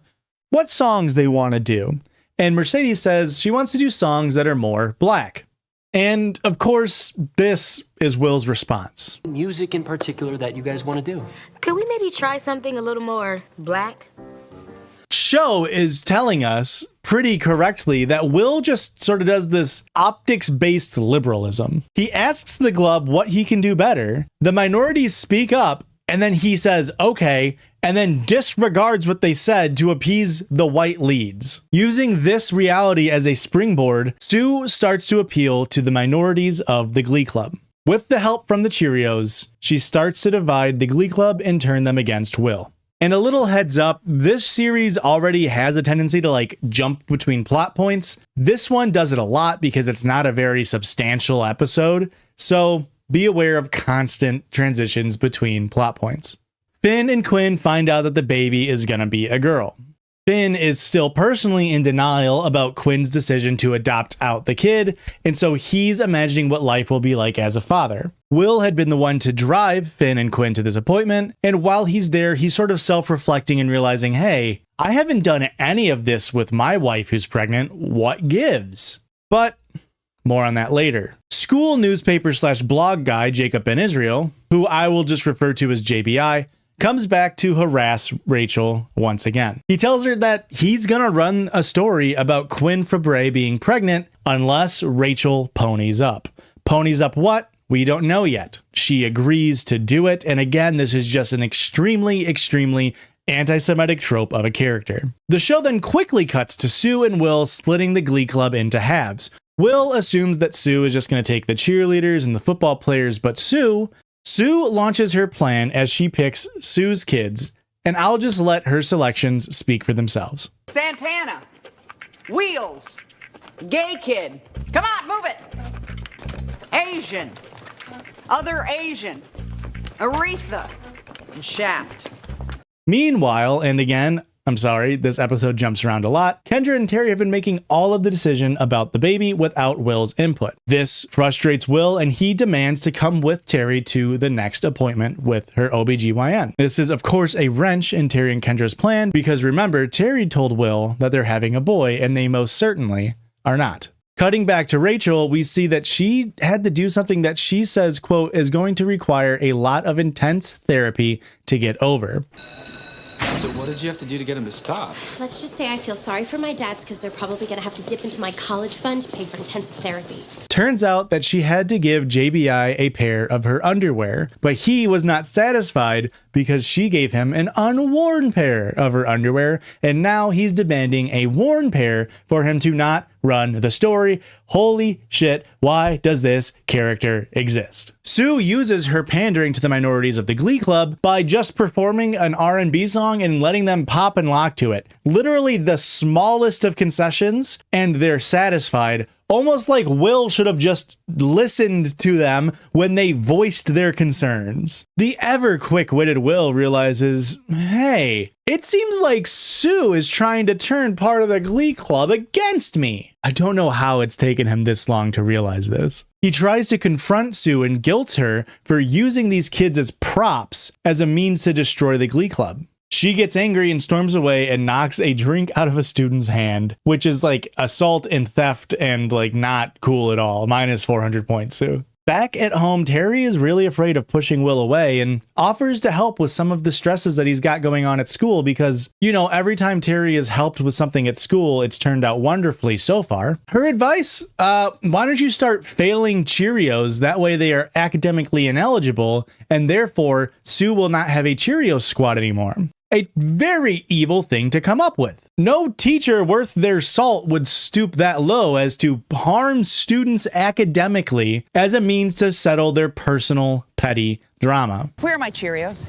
Coach Sylvester, they're not academically eligible. We cut to Sue at cheerleading practice because all of her Cheerios have become academically ineligible because they failed out of Spanish. Way to go, Will! Now this is a real catch-22 because one of two things is true. Either Will is failing Cheerio students who should not actually be failing and thus hurting them academically, or, as Will suggests, most Cheerio students should have failed Spanish dating all the way back to 1992, implying that he and Figgins have been complicit in allowing students to pass classes they should not have been allowed to pass for decades. Actually, not decades because it's 14 years, whatever. 1.4 decades. Either way, that's 1,000 Gleevil points to Mr. Schuster. And you know what? Another 1,000 to Figgins because he was complicit in the whole thing. And as it turns out, Sue's blackmail has backfired because Figgins uploaded the video himself and it only got 2 hits. So now Sue has no leverage over Figgins. Back to Finn and Quinn. Finn is trying to come up with names for the baby because, again, he's in denial that they're not going to keep it. He actually comes up with this really sweet reasoning to call his baby Drizzle because he really enjoys when it's drizzling outside. It's not quite a full rain, but it's still nice and refreshing. But it still highlights how immature and how unready teenagers are to raise a child. And to top this all off, while he's talking with Quinn about the status of their baby, he pulls an all-time dumb move and says this. You know, sometimes I wish you were a little more like Rachel. Really? Yeah. God, he really is just as dumb as a pile of rocks sometimes. But that's why we love him, our himbo king himself. The Glub all gets together and has a secret jam session, and they're like, man, we miss the good old days when we could just hang and sing. The Glub then splits back into their Sue and Will teams because they know they'll be in trouble if they're seen intermingling, and the white group says to Mr. Schuster, hey, why are we splitting up? We love being together. What's going on? Why can't you and Sue just be adults for once? Will, of course, just brushes this away and says, shut up and sing and beat Sue's students. I need this. Don't you guys see? That is how Sue wants you to feel. Giving up doesn't help anyone but her. Like, if it were up to me, we would all perform together at Sectionals, but it's not up to me anymore, okay? Sue's gonna do her song, and we are gonna do ours. What an amazing teacher Will is. Rachel and Finn needing to practice together so much makes Quinn extremely jealous, especially given Finn and Quinn's last conversation. Okay, follow my lead. Don't wait for me. So much for togetherness. However, we can't really give Quinn too much credit here because remember, she's still working as a mole for Sue to completely destroy Glee Club. The show even reveals that within the white group, there are minorities within it and the intersectional twist of the century because Puck is Jewish and Brittany is stupid. And so Sue uses these two realities to convince them to, hey, come join the minority Glee Club. But like, why does Brittany need convincing? She's a Cheerio. She should already be in on it. It was just a lame attempt to call the blonde girl dumb as a joke. Will then comes home and almost catches Terry faking her pregnancy. And then he gets like really weirdly controlling and demanding, but Terry's like into it. Hey, what's for dinner? Oh, why don't you get something from takeout? Hey, listen, I don't expect you to start cooking, but on nights when you're home first, I think it's appropriate for you to take care of dinner. Oh, you're so forceful. Apparently standing up to Sue has given him this like newfound confidence, and Terry is like all about it. Then Will just like tells Terry that he made an OB appointment for her and that he's coming with so he can see the sonogram. You're gonna have another one this Friday at 4. I made an appointment for us with Dr. Wu. My obstetrician. Yep. Oh. I'm finally gonna get a look at my little boy. He is really excited to get a chance to meet his little baby boy that doesn't exist. With his newfound confidence, Will confronts Sue in the teacher's lounge. Who do you think you are? Well, now you know how it felt for me to have my Cheerios snatched away. I can't do a song with 3 kids. Not with that attitude. Sue then offers a concession, a deal, one that he should take. She says if you pass the Cheerios in Spanish, she'll leave Glee Club. She doesn't need to be co-chair. And Will should take this. There is no reason for Will to not take this. But because he's such a dingbat, he says, no, we're going to beat your team fair and square, Sue. Sue Sylvester, you're going to have to pry those F's from my cold, dead hands. Will should accept this. There is no reason for him to not accept this deal. He was already passing students that shouldn't have been passed. So there's not like a moral hang up for him. He's just being jaded and selfish and actively working against the Glub. Quinn then comes up to Rachel and says, hey, you gotta back off Finn. That's my boyfriend. And Rachel's like, yeah, you're right. I have been kind of bad, but you're Sue's mole. Like, you're also being bad. And it's like, I know Leah Michelle sucks, but early on, Rachel's character does a lot more good than bad. Well, I guess that's not even true by my own metrics, seeing as she's at negative 975 gloints after this episode, but still, like, she's doing a lot of good things here. Like, compared to the rest of the characters in the show, she's top 6. Will's group of kids is set to perform first in the competition against Sue's. I haven't really mentioned this competition because it's not important to the plot at all. Will's group starts to perform, and then Sue's group is directed to leave. Enough with the jibber jabber. Sing something. Sue, you can't talk to kids that way.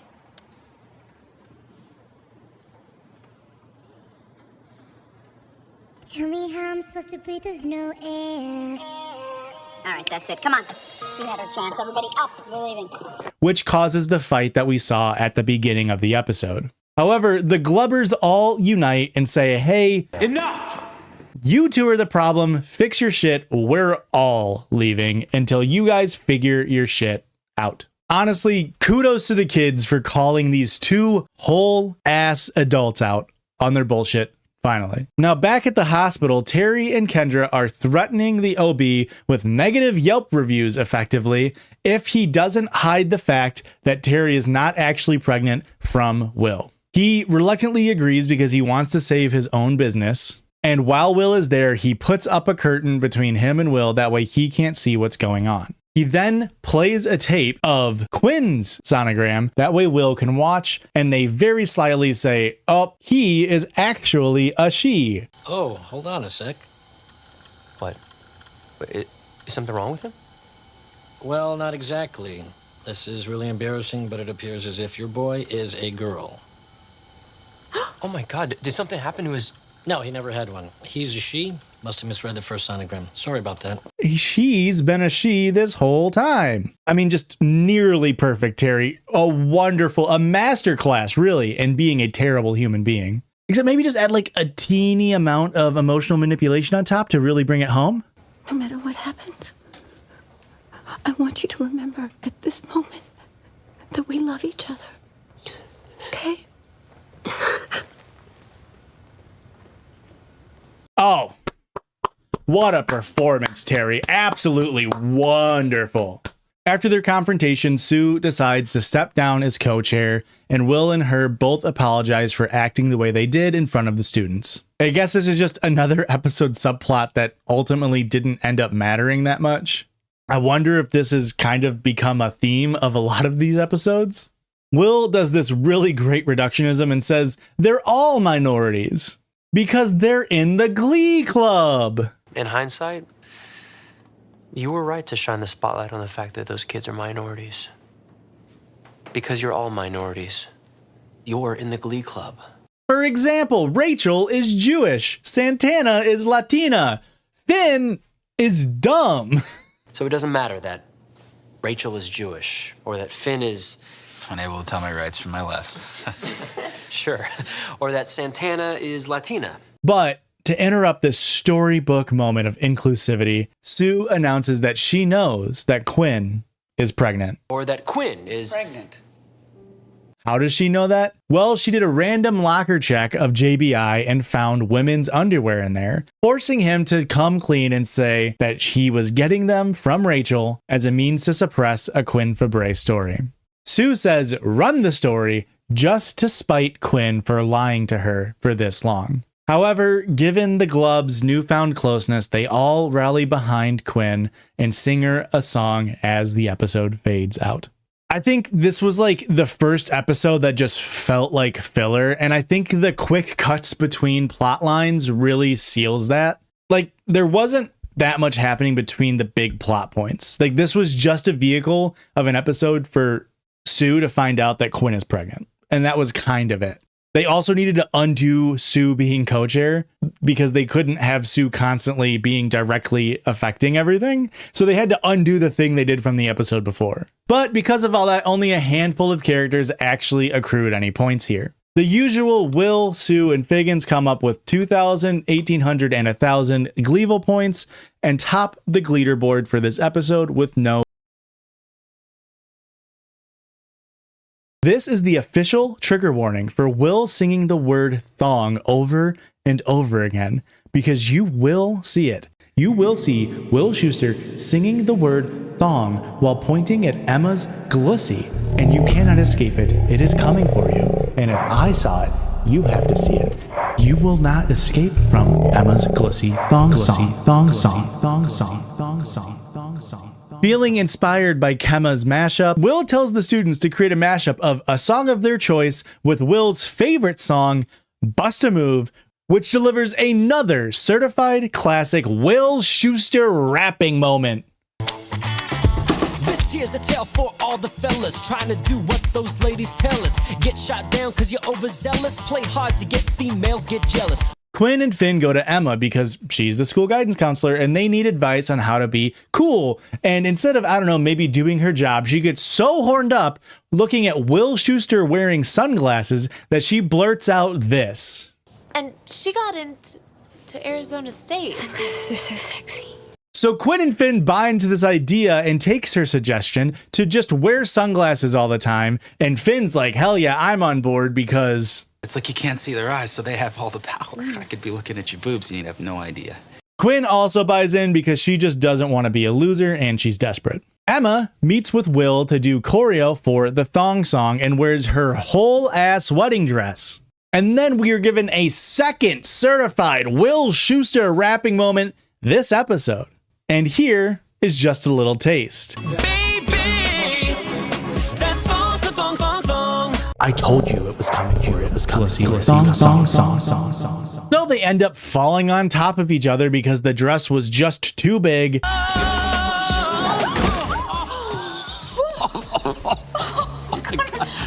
I'm okay. Are you?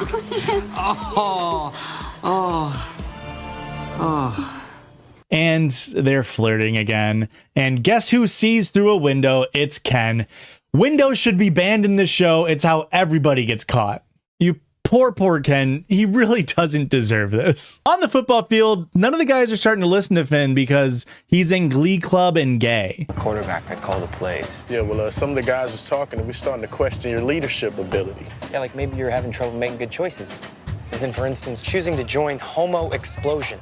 Do I need to remind you that Glee Club helped us win our first game of the season? He's been in Glee for 8 episodes now, and also he got like the hottest girl in school pregnant.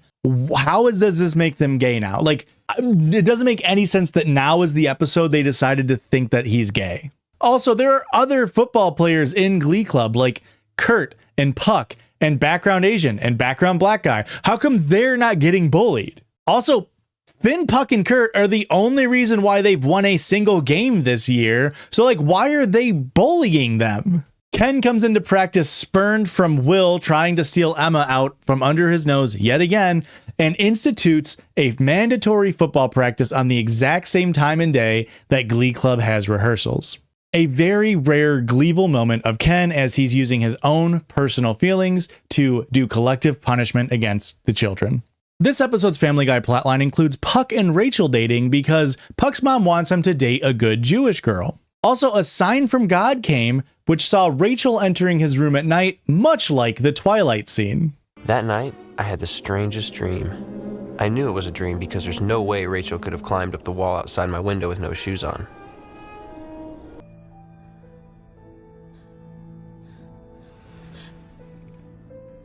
Rachel is really only dating Puck as a replacement / to make Finn jealous. So Rachel tells Puck that he needs to sing a solo in the Glee Club to really impress her and show that he really likes her, and performs Sweet Caroline in front of the entire club, and it works. Rachel feels smitten, but it works a little too well as Quinn is also falling more in love with Puck. Times never seem so good. Quinn and Finn are now permanently wearing sunglasses as Emma suggested, and they think it's working, but then they get slushied by the football team. So now Finn is feeling pressure from the football team and Quinn to quit Glee Club because they don't want to get slushied anymore. They just want to be cool. Meanwhile, Sue gets a love interest. That's right, she's starting to go on a date with one of the other newscasters. But it turns out he says he's into swinging. You know, Sue, I like to swing.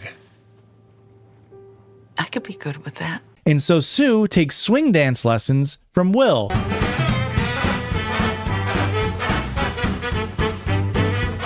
That's right. Sue's proposed love interest is into swinging. You get it? Do you get the plot twist that's about to come? So it's honestly good on Will for helping Sue learn how to dance here, despite everything that she's put him through. We do find out that the reason why Sue has been so nice recently is because she's been dating this guy. So Will does have like a motive to keep her happy and teach her how to dance.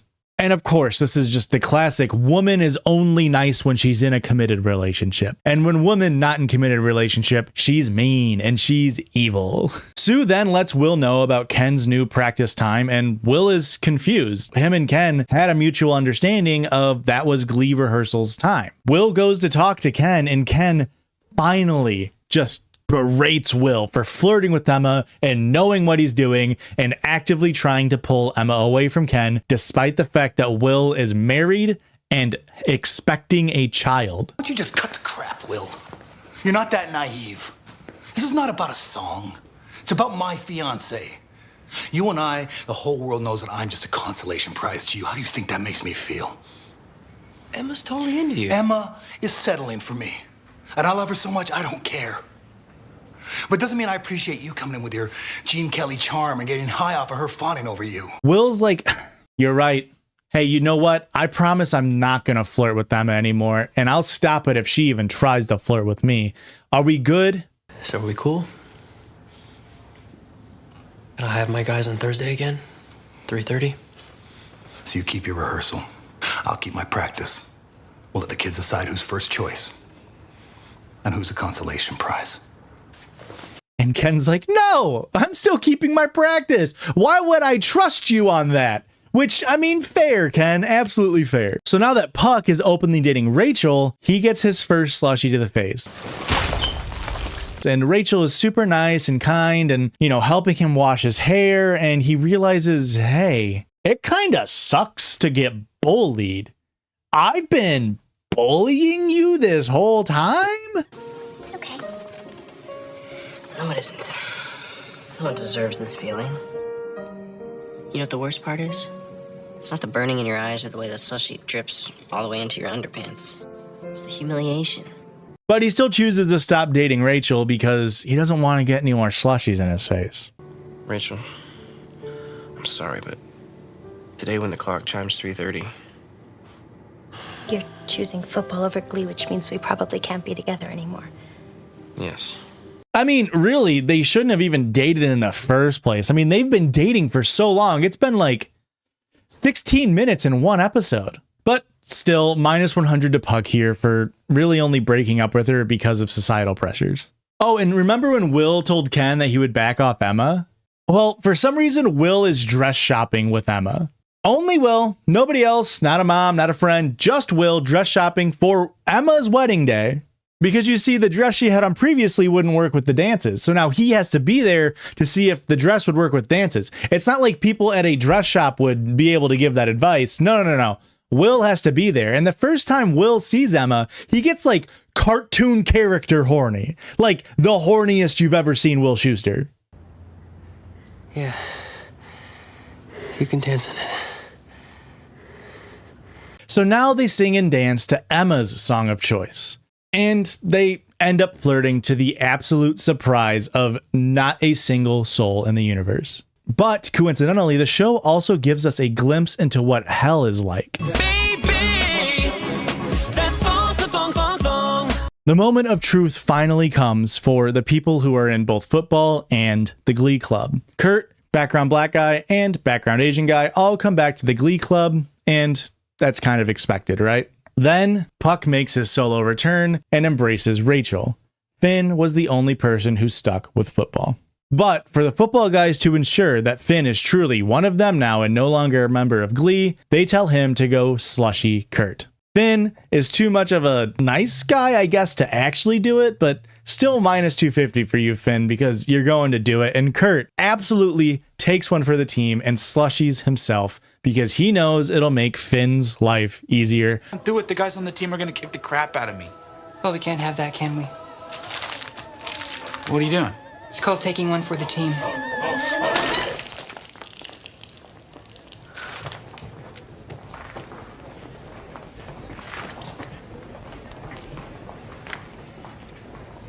Now get out of here.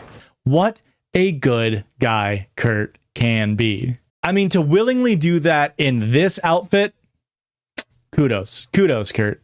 We then get back-to-back breakups. First, we see Sue realizing that swinging has 2 different meanings as she walks in on the news anchor making out with somebody else. Now, they were actually going to a dance competition, so like, I guess that was actually implied they were going dancing, but he's a swinger. He likes having sex with multiple people.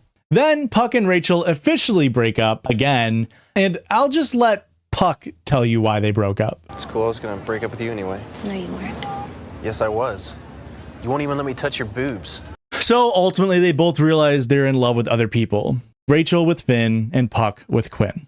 Will really needs Finn to come back to Glee, and we get an absolute wonderful shot of actors trying to throw a football.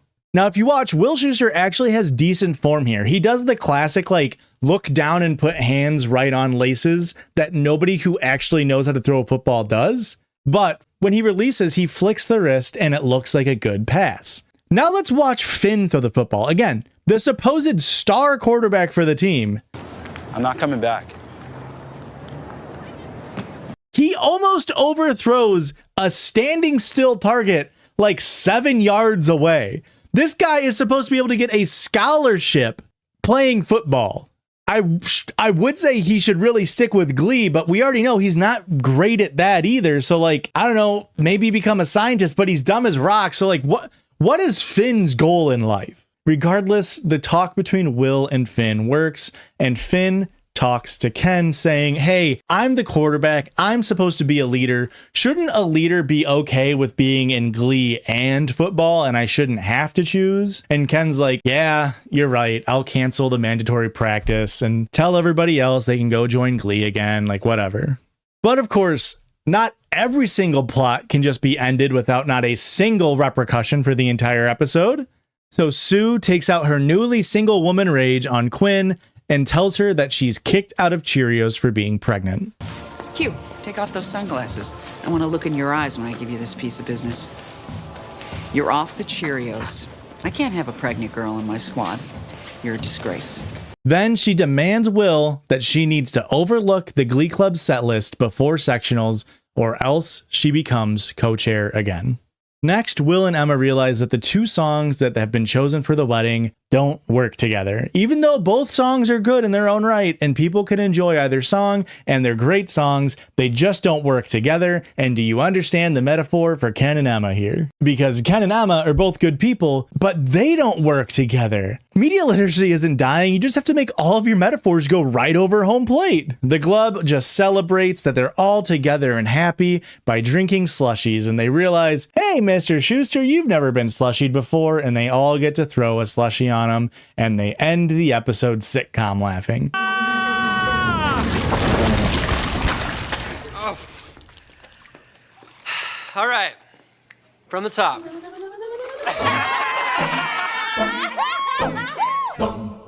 So Sue came in really late in this episode and topped out with 1,000 Gleeville points here for being vindictive against Glee and Quinn. Ken also saw his selfish antics rack up some negative points here, but it's not all bad as we saw Kurt gain 600 gl-ood points for taking a slushie for the team.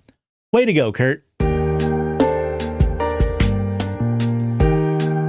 This next episode is called Wheels. Just Wheels, and I think it's my favorite episode so far because it really fully encapsulates the show that is Glee, because it's trying to shine light on a movement or on a character, and it just sort of fails to do so. It like does it in the wrong way, I feel like, and sometimes that unintended campness of the show sort of gets in the way of them trying to make a good point. Not to spoil the episode before we get into it, but this episode focuses on Artie and his struggles to be seen and accommodated for since he's in a wheelchair. And now I'm not sure at what point of pre-production they decided decided to have Artie be in a wheelchair, but I do know that they cast Kevin McHale, someone who does not require a wheelchair to play the role. And there's just many moments in this episode and other episodes where, specifically with Artie's character, they sort of treat being in a wheelchair as like the worst thing ever, and his entire personality revolves around the idea that he's in a wheelchair, as opposed to Artie being able to be a person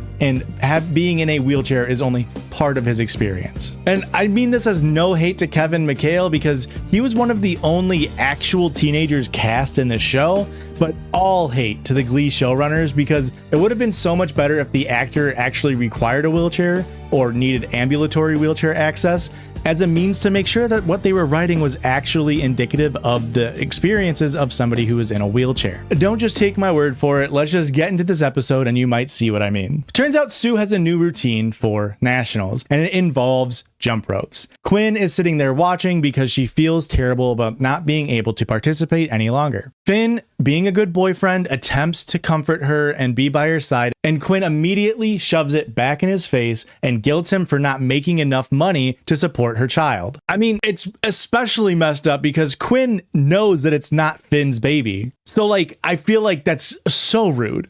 Now, Figgins hasn't been providing accessible ramps or buses for either everyday use or for special events like the Glee Club needs to go to sectionals. I don't know how that isn't illegal. Like, I don't know how the state of Ohio hasn't cracked down on that. That seems insane. So now the club needs to raise $650 for a bus that has wheelchair access for Artie to ride along with the team to sectionals. Now, remember how earlier they needed $8,000 minimum to hire Dakota Stanley, and they just raised it in a day. So you would think maybe it'd be pretty easy to raise $650, less than 10% of $8,000, correct? Not correct, because Will is forcing them to do a bake sale, and they're all like, oh, we're just stupid kids. We don't know how to bake. We're always on our phones and MySpace now. And also, bake sales are for the bourgeoisie. They actually say that. Wait, you're joking, right? I mean, bake sales are kind of bougie. They actually say that the bourgeois are the only ones who partake in eating confectionaries, which is insane. Will tries to chastise the Glub about not caring enough about Artie's circumstances, but Artie is unfortunately used to this treatment and just says, it's all right, guys. I'll just ride with my dad. Don't worry about it. Do you remember how we just had an episode about treating minorities properly? I don't know why we need another one, and how nobody learned a lesson from the first one. So Artie feels dejected for not being supported by the other Glub members and sings a number to himself, where we find out he's got a crush on Tina, who at this point, Tina has still just been background girl with a stutter. That's her whole thing. They also have this B plot going on where Will decides they're going to sing a song from Wicked, and Rachel gets given the lead. Mercedes speaks up and is like, hey, remember how we just had an episode about diversity and how maybe you should include anybody else as the lead? And Will's like, okay, we don't have time to rearrange a song for you, Mercedes. Rachel is singing it. Don't worry, we'll find something for you to dip in chocolate. No, shut up, we're giving it to Rachel. And then Kurt's like, I would like to sing the lead. I love that song. I've been singing it my whole life. I have something I'd like to say. I want to audition for the Wicked solo. Kurt, there's a high F in it. That's well within my range. Well, I think Rachel's gonna be fine for the female lead. But I'm happy to have you try out something else, Kurt, and we'll make sure it's got a killer high note. And Will's like, no, you're a guy. The song is sung by a girl and you're a guy. God, Will is so stupid. I hate Will. I hate Will. Maybe the points are biased. I hate him so much. At this point, Artie lets the Glub know that it kind of hurt his feelings how they didn't fully support him. We're in this Glee Club together. Artie doesn't care. His dad drives him everywhere. I do care. It kind of hurt my feelings. We didn't think you would take it personally. Well, you're irritating most of the time, but don't take that personally. So Will launches a brilliant plan, which is to make everybody in the Glub be in a wheelchair for 3 hours a day, every single day. They also plan to perform a number in wheelchairs for sectionals. Again, I get the idea of what he's trying to do here, but it really just makes it feel like, haha, being in a wheelchair sucks and now you have to suffer. And instead of like looking at Artie as a human, they've reduced his character to guy in wheelchair. I just don't know if the Hank Hill approach of I caught you smoking a cigarette, now you have to smoke an entire pack of cigarettes is like the best way to approach being sensitive to people with physical disabilities. So the bake sale is in full force and Quinn starts making some baked goods in the home ec room. Puck joins and they talk about how Quinn needs money. He gives her some extra money from his pool cleaning business, $18, not bad. And then they start to flirt, and right before they're about to kiss, Finn walks in. What the hell? We're baking. Kurt tells his dad that he's upset that he didn't even get a chance to sing the lead in the Wicked song. It's not a guy. We're doing this amazing song for Sectionals, a personal favorite of mine, and Mr. Schuster won't give me a chance to sing it. Why? It's traditionally sung by a girl. Well, you sing like a girl. You know, in a good way. So Kurt's dad does the correct thing and goes to Figgins and complains. Will, maybe, just maybe, finally understands equity just a little bit. Now, I can't just give him the part. That would be just as wrong, but I can let him audition. You mean like a tryout? All right, that seems fair. So now there's an audition within the club to figure out who's going to be the lead for the Wicked song. Will also petitions Figgins to get more ramps in the school to make it more accessible. However, Sue objects and calls ramps lazy makers. No way. Those are what I call lazy makers. They discourage our able-bodied students from getting their proper exercise by using the stairs. Figgins, inspired by Will, then calls on Sue to hold open tryouts for her Cheerios to be more inclusive and accepting of others. Well, I'm so inspired by your stunt that I'm insisting that Miss Sylvester do the same with the Cheerios. I beg your pardon? Cheerios is not accessible, Sue. It's by invitation only. I want to see a squad that reflects our community's diversity. This is how you know the show is trying to make us think Will is a good person, because Figgins is trying to hold up Will as like this beacon of acceptance and diversity when like every other episode, the plot is Will isn't allowing minorities to like thrive in his Glee Club. Back to the bake sale, and it's not going well, partially because nobody wants to buy cupcakes from the Glee Club losers. Brittany is seen hanging out with Becky, who is a student who has Down syndrome, and Quinn visibly scowls and is upset that Brittany is associating herself with Becky because it makes her look uncool. Oh my God. Oh. What is she doing? So this just means that people with Down syndrome are uncool to Quinn. Solid work, Quinn. And then Quinn uses this opportunity to guilt Finn even further for not making any money for her and the baby. This is ridiculous. Oh, maybe if we put a jelly bean or something on top, we'd sell more. Are you an idiot? How am I supposed to trust you to take care of our baby when you can't even figure out how to sell a damn cupcake? Stop attacking me. I'm sick of it. Get a job. I'm trying. This episode is not kind to the two Quinn fans. The Cheerios auditions go about exactly as you would expect, with Sue rejecting people either based on how they aren't good or just based on their appearances. And then the last person who comes out is Becky. Becky comes out, does a jump rope routine, and Sue says, okay.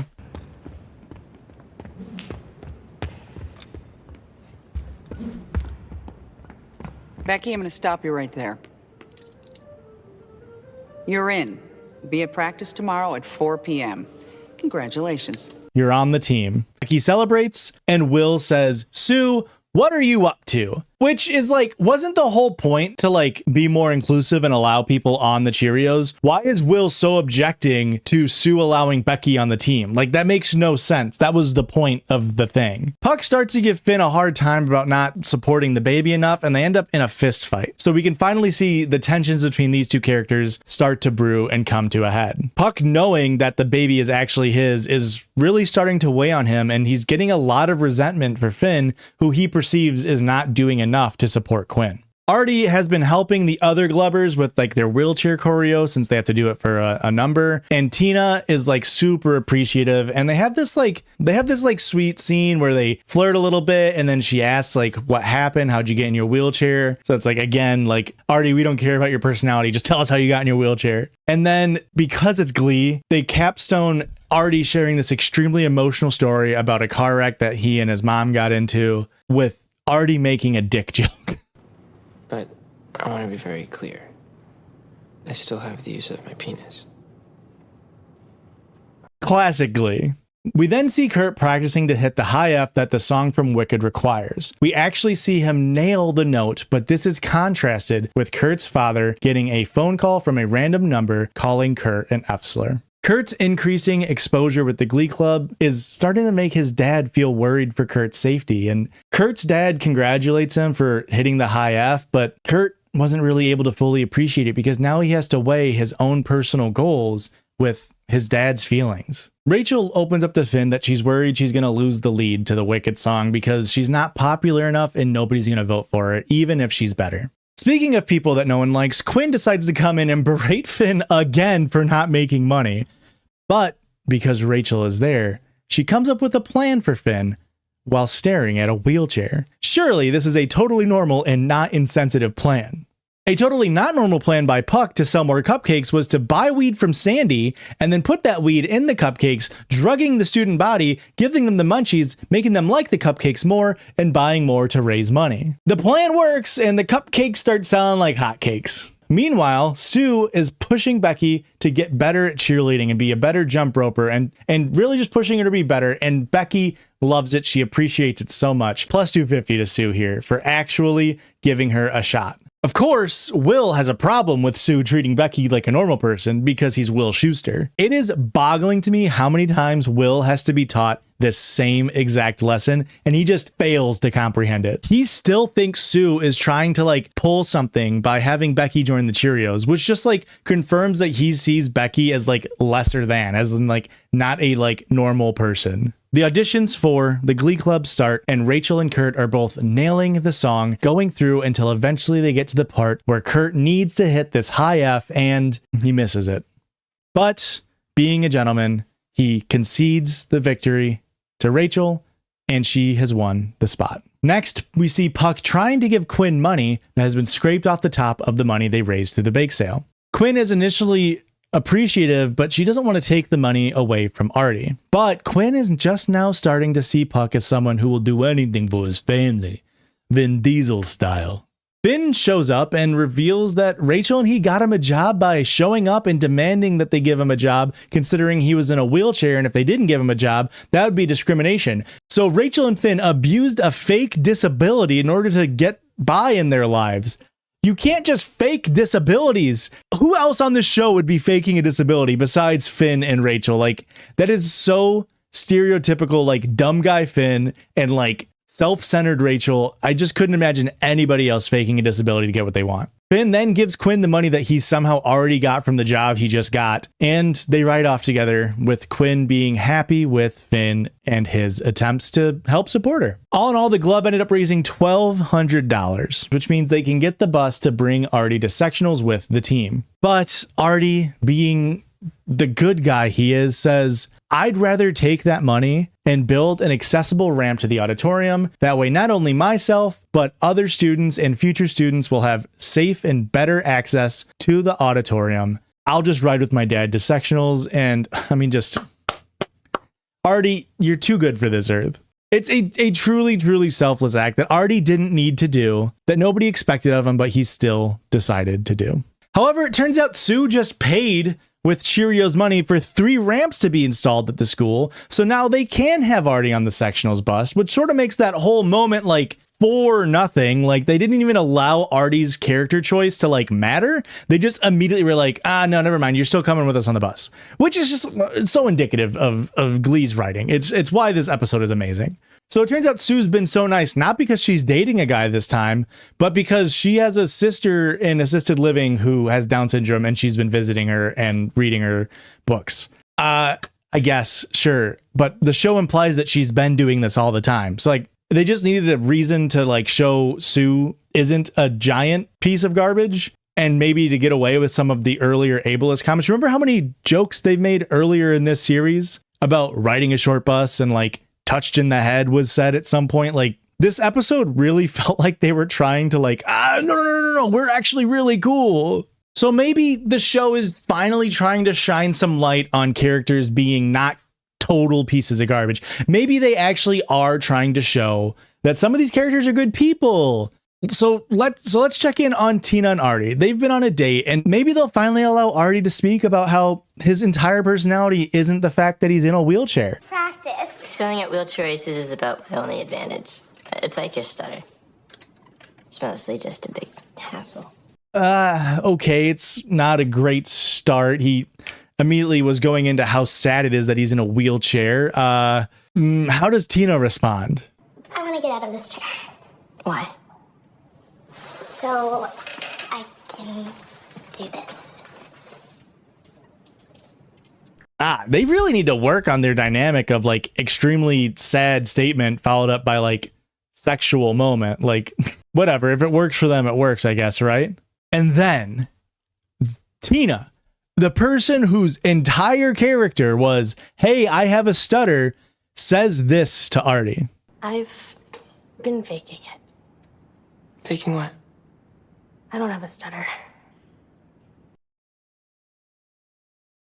Huh? So in an episode that's supposed to be all about people like having to like overcome their disabilities in order to fit in and be normal, just takes one of the characters and is like, I've been faking it the whole time and like I've been lying about this the whole time. So like Artie was finally able to like talk with someone and have a relationship and like expand on his character, and then they just ripped it away from him and like, no, you are the wheelchair boy. You are the only person who has a disability in this Glee club, and you are the wheelchair boy forever. And it's like, well, this is what I mean. Like, I feel like that sort of undermines the entire episode, and it undermines everything that they just worked to do. I feel like instead of treating Artie like any other character, they just say, no, you are wheelchair. Even this other person who had a disability, who had a stutter, she doesn't even stutter anymore. She's just Asian now.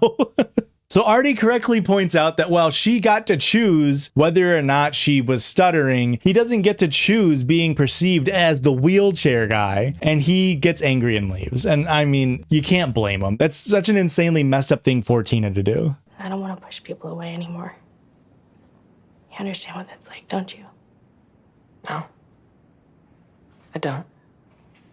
I would never try to push people away. Because being in a chair kind of does that for you. I thought we had something really important in common. Wait, Artie, I'm sorry. I am too. I'm sorry, no, you get to be normal. And I'm gonna be stuck in this chair the rest of my life. And that's not something I can fake. We then cut to Kurt talking with his dad, and he actually lets him know that Rachel got the part. His dad gets upset thinking that it was rigged and they only picked Rachel because that's who he wanted in the first place. But Kurt lets him know that no, he threw the note. He intentionally missed the note. Kurt's dad doesn't understand why, and Kurt said he's okay with not being in the public eye if it means his dad doesn't have to get those terrible phone calls and stress him out. Plus 800, Kurt. But this is what I mean. Do you understand what I mean when I say like they give Artie and Kurt this episode to like be able to feel accepted and like part of the group and not have to like fight and claw as people who are underrepresented. And then their characters were then forced to give up those things. Kurt was like, oh, I finally get a chance to audition. And then it's just like, actually, you have to give it to Rachel because your dad is going to get hateful phone calls. They do the same thing with Artie, where they're like, Artie, we raised money for you to come with us in the Sectionals bus. And he's like, actually, just build ramps because that's what this school needs is ramps. And then they even take that away from him by being like, actually, Sue built you a ramp anyway. And he's like, okay, cool. Well, at least now I got this girlfriend who can relate to me. And then they're like, actually, no, she's been faking it. Like, why can't they just have nice things for one episode? The episode ends with the Glub performing a wheelchair number, and we just hope and pray that maybe, just maybe, one person learned a lesson this time around. But I wouldn't hold your breath. As I alluded to at the beginning of discussing this episode, this one I think I've talked about the most with other people. I think it's so characteristic of a show that, like, for some reason, has already done extreme flanderization in their first season. Like, every character has just been boiled down to some sort of stereotype. Finn is dumb. Brittany is dumb girl. Rachel is self-centered egomaniac. Will is a creep. Like, it's like Mercedes is black lady. Like, it's just so boiled down to each thing, and the characters are pigeonholed into being one-dimensional characters. And so when you try to do an episode where you're giving them a chance to be like expressive, the writers have to steal it back, because we can't allow Artie to be anything other than wheelchair kid. That's his appeal. But enough of that. Let's look at the scores. Sandy minus 2,000, but maybe we should focus on the positives here for this one episode. Kurt comes in at plus 800 and Artie clocks in at 1,500 points, making him the frontrunner for one of the only few good people on Glee award. All right, last 4 episodes here. Episode 10, the Glub is taking on ballads, songs that are meant to evoke and express emotion when being sung. Hopefully, Finn can learn something here on how to express emotions through art. They all draw randomly out of a hat of who they'll be performing their ballad with. The only pairings that matter out of this are Kurt and Finn, Tina and Other Asian. I'm not kidding you, that is what Will wrote on the slip, Other Asian. Other Asian. And lastly, Rachel and Will, as one Glub member is out for the week. Rachel and Will decide to perform a ballad as an example, and Will is just so G-dang hot and so G-dang good at singing, Rachel immediately falls in love with him because the show needs you to believe that Will Schuester is unimaginably sexy. Like, I don't know, it just doesn't work for me. Leave a comment down below if you think Will is hot. And leave a comment down below if you think he looks like Justin Timberlake. Justin. It just doesn't work for me. Leave a comment down below if you think Will is hot or not. I just don't think it works. Meanwhile, Quinn is getting ready for her chastity ball and is trying on her dress with her mom. She remarks that it doesn't fit and she tries to play it off as she had a big lunch, but her mom says, "That's okay, we can let the dress out. Maybe you've just put on some weight since you haven't been in cheerleading anymore." Quinn's dad walks in and we see this really conservative, gross dynamic that Quinn has been a part of presumably her entire life.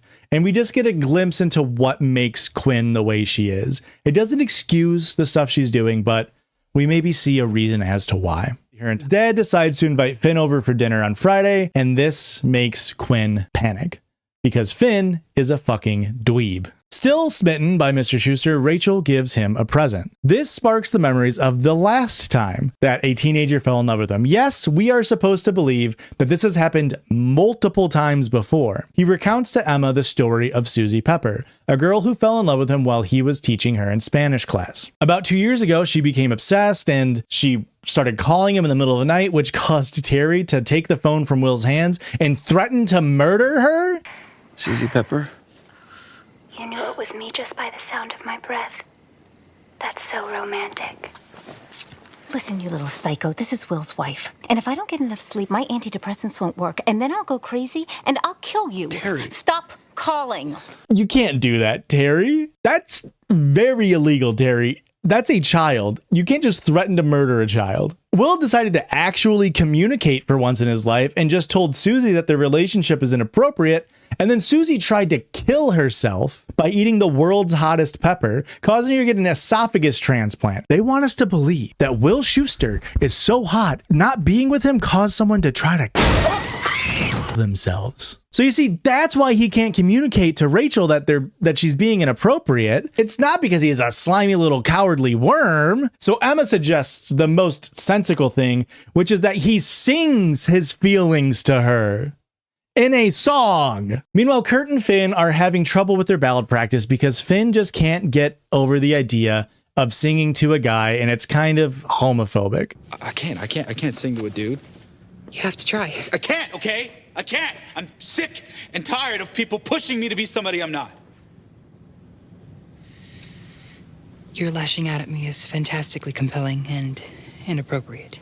Also, Finn is super stressed about having to meet Quinn's parents at the dinner and the looming baby thing. So Kurt says, maybe sing your feelings to your unborn baby. Why is this now twice? Characters have been told to sing their feelings instead of talking. Anyway, Finn sings I'll Stand By You to a video of the sonogram of Quinn's baby. And then his mom walks in. So now Finn has told his mom that Quinn's pregnant, and then they start crying and it's like a whole big thing. And then Quinn yells at Finn for telling his mom, and he's like, no, don't worry. Like, she won't tell anybody. And then she gets mad and walks away and calls him an idiot to his face. And it's just a whole mess. Kurt comes to Finn to help him in this weird time in his life, but he's only doing it with ulterior motives because he wants Finn to himself. Back to Will and Rachel. Emma decides to help chaperone the singing his feelings to her while he does a mashup. That's right, another mashup of Young Girl and Don't Stand So Close to Me by the Police. Instead of just talking to her, he's just like, please listen to the words. Please listen to what I'm saying. You're much too young, girl. Don't stand so close to me. Somehow, believe it or not, this plan doesn't work. And now Rachel and Emma are both just more in love with Will because he's so fuckable. Back to Kurt and Finn. Kurt, in his efforts to help Finn, are going through his dad's old clothes to find something to wear to the dinner. They have this really cool bonding moment where they both are like, man, we're both missing a parent, but Finn has no memories of his parent, which he says, like, maybe I'm kind of grateful for that because Kurt like remembers his mom and so feels more of a loss in that regard. And it's really cool. And then Kurt says, why don't you sing your feelings to Quinn's parents? It worked out so fucking well the last time. You think I should bring a gun? No, I think you should use your greatest weapon. Your voice. Back to Will. It's home and he's just been beat all day. He says, boy, dinner smells good. Wife hands him a beer, but wait a second, that's not his wife, that's Rachel. Turns out Terry let Rachel in because Rachel has such a crush on Will and has convinced her to cook, clean, and just be around the house waiting on Will to get home. What the fuck, Terry? And then she calls her a little slut and she's jealous that Will might leave her for one of these tight little high schoolers. Her words, not mine. That's not going to send you into the loving arms of some teenage slut. Will says, Terry, you're being insane. I'm going to take Rachel home, makes Rachel sit in the back seat. And then Rachel's like, well, I want to sing this ballad to you. And it's a song called Crush. And Will's like, Rachel, I don't want to sing that right now. And she's like, well, I want to sing it. And he just tell her, dude. Tell her it's weird. That's all you have to do. The next day in school, Susie Peppers tries to talk with Rachel, but she just doesn't listen. Rachel doesn't listen to the person who tried to kill herself because of Will Schuester. So anyway, the club is super worried about Quinn and Finn, and they're having trouble singing their own ballads. And they decide, hey, what if we all sing a ballad to Quinn and Finn? And then Puck's like, no one cares about me. And Mercedes is like, why do you care if people care about you? And he's like, well, I'm the father. And Mercedes says, oh, well, Quinn picked Finn, so back off Quinn, bud. And it's like, I guess that's a good thing. So like plus 150 Mercedes, but like, I don't know, like she's telling him to back off, but also it's kind of messed up for Quinn to just treat Puck like that. It's kind of weird, whatever. But now the pinnacle of this episode, we see Finn at dinner with Quinn's parents. And at first it's going well because Quinn's dad is like giving this toast about how proud he is of Quinn and how nice of a boy Finn seems to be. Meanwhile, Finn is having a panic attack. He excuses himself in the middle of the speech and goes and calls Kurt in the bathroom, hoping for sound advice. What is that advice? Settle down, cowboy. This is why we burnt the disc and spent all that time rehearsing. I can't do it. Yes, you can. Just remember the power of the ballad. I have to go. They'll think I'm pooping. Kurt tells him to sing a ballad to her parents, knowing that it was going to sabotage the relationship. Finn then psychs himself in the mirror with the worst pantomimed martial arts you've ever seen.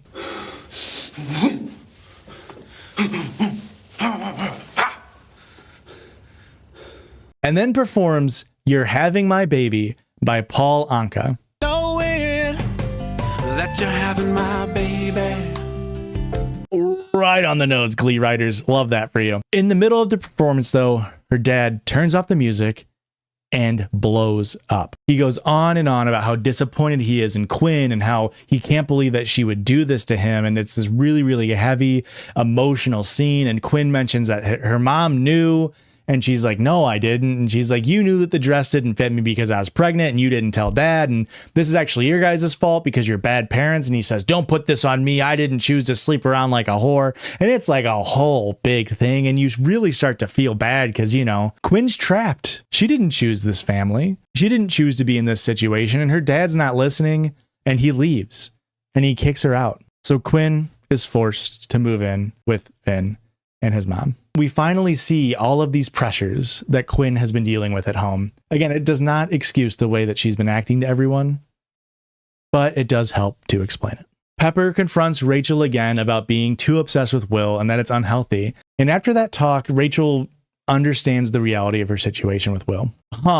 That's all it took, huh? It was just a simple conversation. That's Crazy. Maybe Will, an adult, should have tried to do that earlier, but no, that would have been crazy. The songs was the right way to go for sure. Will, to his credit, I guess, does come to talk to her and tell her that she's being inappropriate. But again, Rachel's already come to this conclusion on her own.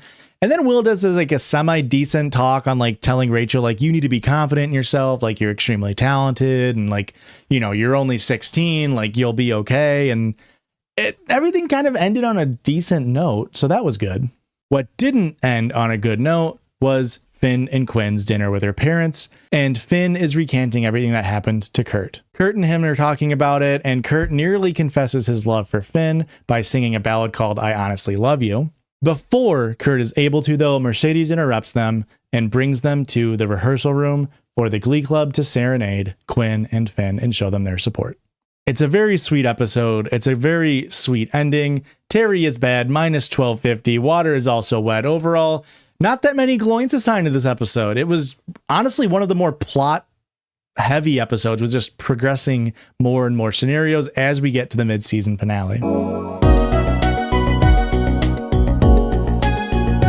Sue starts out this next episode upset that Will is not sharing the Glee Club setlister as she had demanded. Brittany is still spying for Sue, and that information is being leaked to McKinley High's competition at Sectionals. This is, of course, being done by Sue as a means to sabotage Glee's chances of winning, and therefore will be dissolved if they do not win Sectionals. Will takes extreme offense to this, because who, in their right minds as an educator and a teacher and a Glee Club coach, would take information and use it against them? It would be so messed up if somebody who ran their school's Glee Club took things from other Glee Club's performances and instituted them in their own as a means to sabotage or to make the other team look worse. So Will decides to visit the Jane Addams Academy because he wants to confront the Glee Club head himself. She is insulted by the accusation, which, yeah, makes sense. Will doesn't really have any solid proof here, and she remarks that the Glee Club at their school is one of the best ways to prevent recidivism in their girls. Look, all I know is that our choir seems to be the only thing that keeps my girls from recidivism. It makes them feel good about themselves. I'm not going to cheat and risk that just so we can get a leg up on your school of privileged misfits. And so she kind of guilts Will for like implying that she would do anything to like hurt that possibility to prevent their girls from going back to jail. It works, and Will feels guilt, and he says, hey, why don't you guys come and practice at our school? We'll give you guys the nice big stage and it'll be great. You know, give you guys a little bit of what we are afforded. And she accepts, and the Jane Addams girls come and perform their song, and they absolutely kill it, and Will gets scared shitless of the competition. Rachel, however, saw through their facade and called most of their performance hairography, or the art of just flipping their hair around a lot. What? No. I mean, they were great, but we're just as good. Mr. Shu, if I may, what they were doing was just all smoke and mirrors. It's called hairography. What? Will then does this really cool trick. Have you ever heard of this? He steals the idea of hairography from the Jane Addams girls and implements it into his own Glee Club by buying them wigs. So what he was upset with before of potentially their set list getting leaked to other schools, he has now taken hairography from the Jane Addams girls after inviting them to his own school to perform. Puck is still trying to work with Quinn to potentially be the father of the child. So he steals a baby book from a bookstore, and Quinn is kind of feeling pressured and having these second thoughts about having Finn be the father. So Quinn hatches a plan. She convinces Kurt to give Rachel a makeover. So while Finn is distracted by Rachel, Puck and Quinn can have a test drive of their relationship while babysitting Kendra's children. Yeah. Quinn, I don't know, just talk. Just talk. Tell the truth. Be honest once. Meanwhile, at Rachel's makeover, Kurt realizes that Rachel is in love with Finn and then actively sabotages her makeover and makes her look like something Finn would not desire. Back in the Schuster household, Will tries to get intimate with his wife, and Terry immediately berates him for even trying. She starts to have second thoughts about keeping things a secret because she does ultimately miss him and feel kinda bad for lying to him for so long. So Terry, as a show of affection to her husband, buys a fixer car of the Blue Bomber, Will's first car and the car that he and Terry had sex in the very first time. I mean, rare good thing from Terry, right? Plus 250 points, Terry. Genuinely cannot believe she did something good. Although she really only did it to distract him from sex. That way she could continue to hide that she's not pregnant. So minus 250, Terry. Net zero. Which, hey, net zero is pretty good for you. Of course, she also doesn't like mention or bring up how she got the money to buy a car. Because like, you know, cars aren't cheap regardless of how used they are. But whatever. I guess it'd be pretty messed up if she like brought up money problems again in a future episode. Like maybe she's just done bringing up money as a problem, right? Like maybe money's just not an issue for them anymore. Who knows? While Terry was showing Will this car though, Quinn and Kendra come over and almost run into Will, but they're able to hide away. It turns out Quinn came over to tell them, I'm keeping my baby. I want to keep my baby. I kind of want to raise this little thing. Terry and Kendra are shocked. The school for the deaf was offended that Will would invite the Jane Addams girls over to participate in their auditorium, but not themselves. Although really this scene just was a way to make fun of deaf people. I counted 7 separate jokes where the punchline was, haha, this guy can't hear. Like, haha, this guy has a hearing impairment. 7 times in one scene. That's all this was for. Really great stuff, writers. Remember 2 episodes ago about how people with disabilities should be like treated as humans? And then they just wrote 7 jokes in a row like, hey, your phone's ringing. No, it's not. I put it on vibrate. Oh boy, 7 missed calls. Oh, great stuff, great stuff, great stuff. Rachel's makeover was a moderate success as it managed to grab Finn's attention. Even though the outfit she's wearing would violate like 110% of dress codes in any high school in America, but whatever. Rachel and Finn make plans to practice singing together at Rachel's house on Friday night. This works out perfectly for Quinn as she decides to babysit Kendra's kids with Puck that same exact evening. Brittany is then walking the glub through hairography and how to do it and describes it like this. So you just move your head around like you're spazzing and stuff.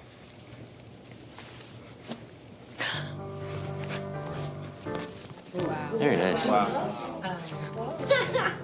Yay. Really good. You guys, it's like cool epilepsy. The show just loves ableism so much. They legit can't go like 3 scenes without making a joke about ableism. Like it's like their crutch, no pun intended. Oh boy, that sucks. Don't leave that in. Sue kind of admits to spying on the Glee Club as Will confronts her, but she's denying Will's accusations that she's giving out the set list. She does demand an updated set list and threatens to become co-director of the Glub if it doesn't comply. Remember that threat that she made like 4 episodes ago? She's doing it again. We just kind of forgot about it for a couple episodes. Rachel comes on to Finn by recreating the Grease number that they first performed together. Come on, Rachel. He's in a relationship.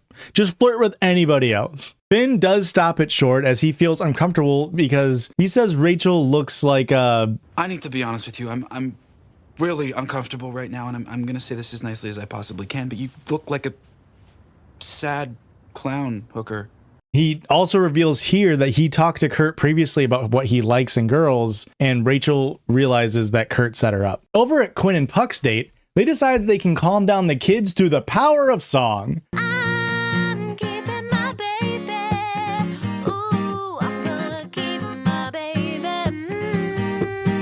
And so they sing together and they're actually able to get the kids bathed and put to bed, something Kendra says is near impossible to do.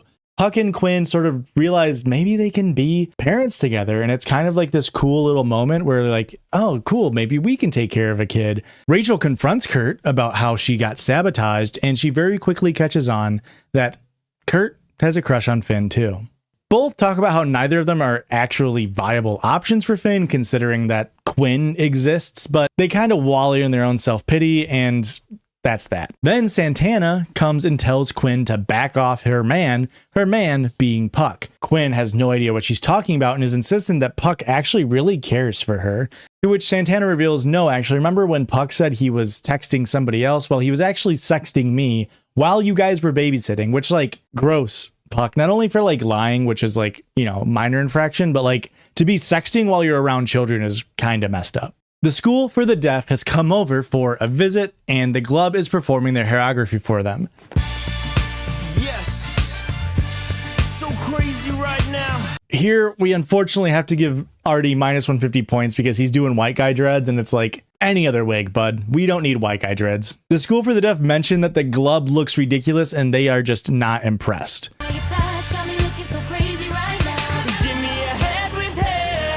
Then the School for the Deaf do a version of Imagine where one person sings and the rest of them are signing. And it's meant to be like this whole thing about how maybe show choir isn't about the theatrics. Maybe it's about the heart that you put into a performance. And then it gets ruined because the Glub starts singing during their performance and joins them. And it just sort of gives the entire vibe of the COVID Imagine video from Gal Gadot and crew.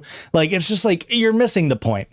I feel like this entire scene betrays itself entirely. Back in Quintown, she goes through Puck's phone and sees the sex that Santana was talking about. Puck was just trying to convince her that he was only texting Santana because he like needs sex. And like if him and Quinn were actually together, like this would stop. Like, I promise, like I just need sex right now and like you can't give it to me, but like if you were giving it to me, I wouldn't be cheating on you. Upset and disappointed, Quinn then goes back and tells Terry that she can have the baby again, saving Terry's ass entirely.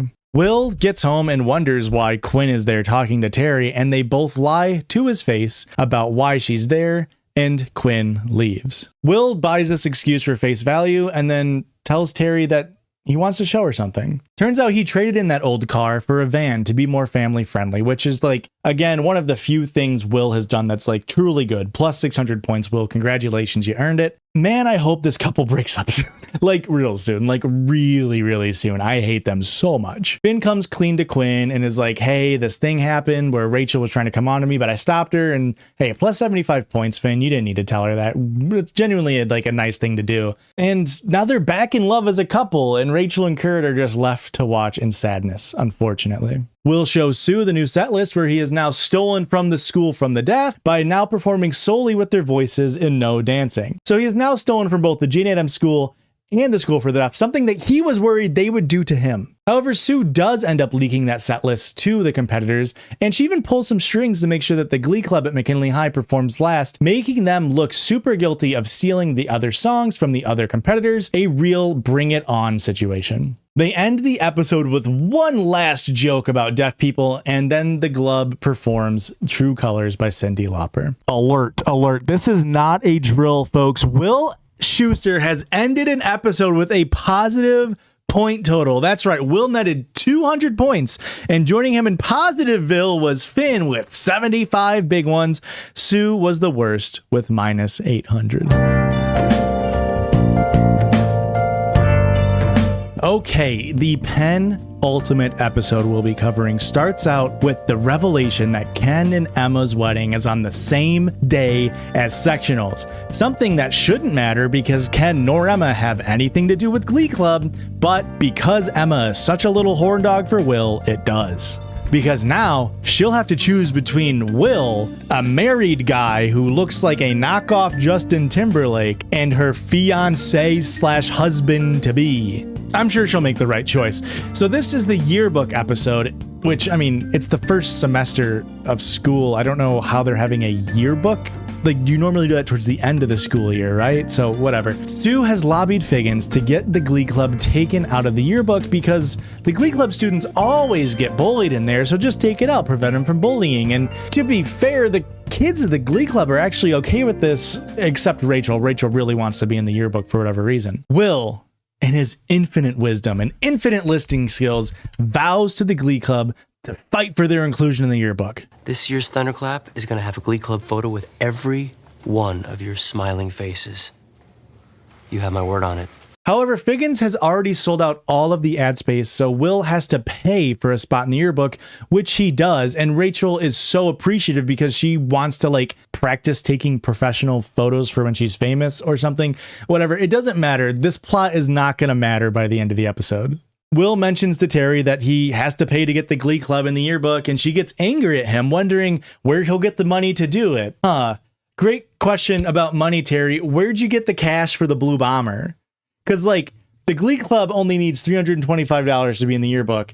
There's no way in hell you bought a car for under $325. Plus, Will even brings up and mentions that when he sold the Blue Bomber for the van, he made a couple bucks on the trade-in, which he's putting towards the yearbook photo. So why can you spend money, but Will can't? But ultimately, Will does spend the money without his wife's consent, so minus 100 points to Will here. The space that Will bought has room for 2 students, so the club needs to vote on captains in order to be representative of the team. Everybody votes for Rachel because she's the only person who wants to be there, and they're like chill with it. They're like, sick. Nobody else needs to be on the spread. Just make it Rachel. We're all cool with this. But Will Schuester, in his infinite wisdom and infinite listening skills, listens to Emma's suggestion that Rachel should really find a co-captain for Glee because they need more people in the yearbook. Will tries to imply that Ken purposefully scheduled the wedding on the day of sectionals, that way Emma wouldn't be compelled to go there, and Emma like kind of lays into Will for once, being like, Ken is a good man. Ken has a lot of flaws. He has 74 flaws as of yesterday, but you know what? He is not vindictive.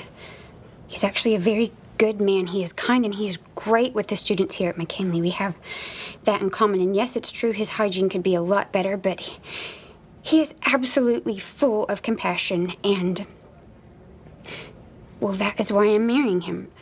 Like, Ken is not a bad person. You need to chill out, Will. You're being weird. And Will's like, hey, fair, I am a weirdo. I'm a little freak. That's valid of you to say. Tasked with finding a co-captain to be in the yearbook, Rachel asks around the club and everyone's like, no, I don't want to be in that picture. And eventually Rachel lands on good old reliable himself, Finn. Finn reluctantly agrees to be in the yearbook in order to make Rachel happy, so plus 100. But then, after getting bullied by the football team for being in the yearbook for Glee, he decides not to show up to pictures. Take those points back, minus 100. We love playing both sides. Great work, Finn. You nailed it.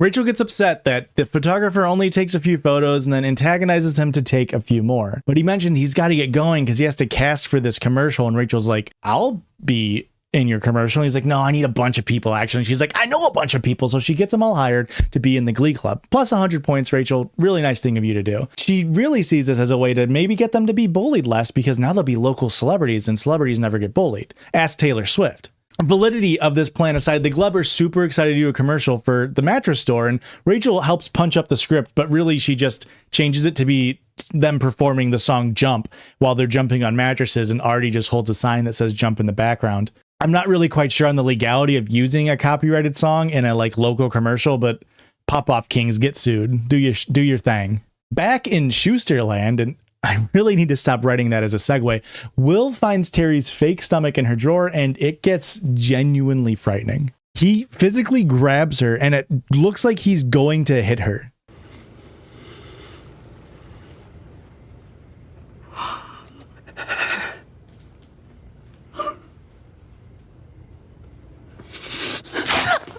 Why did you do this to us?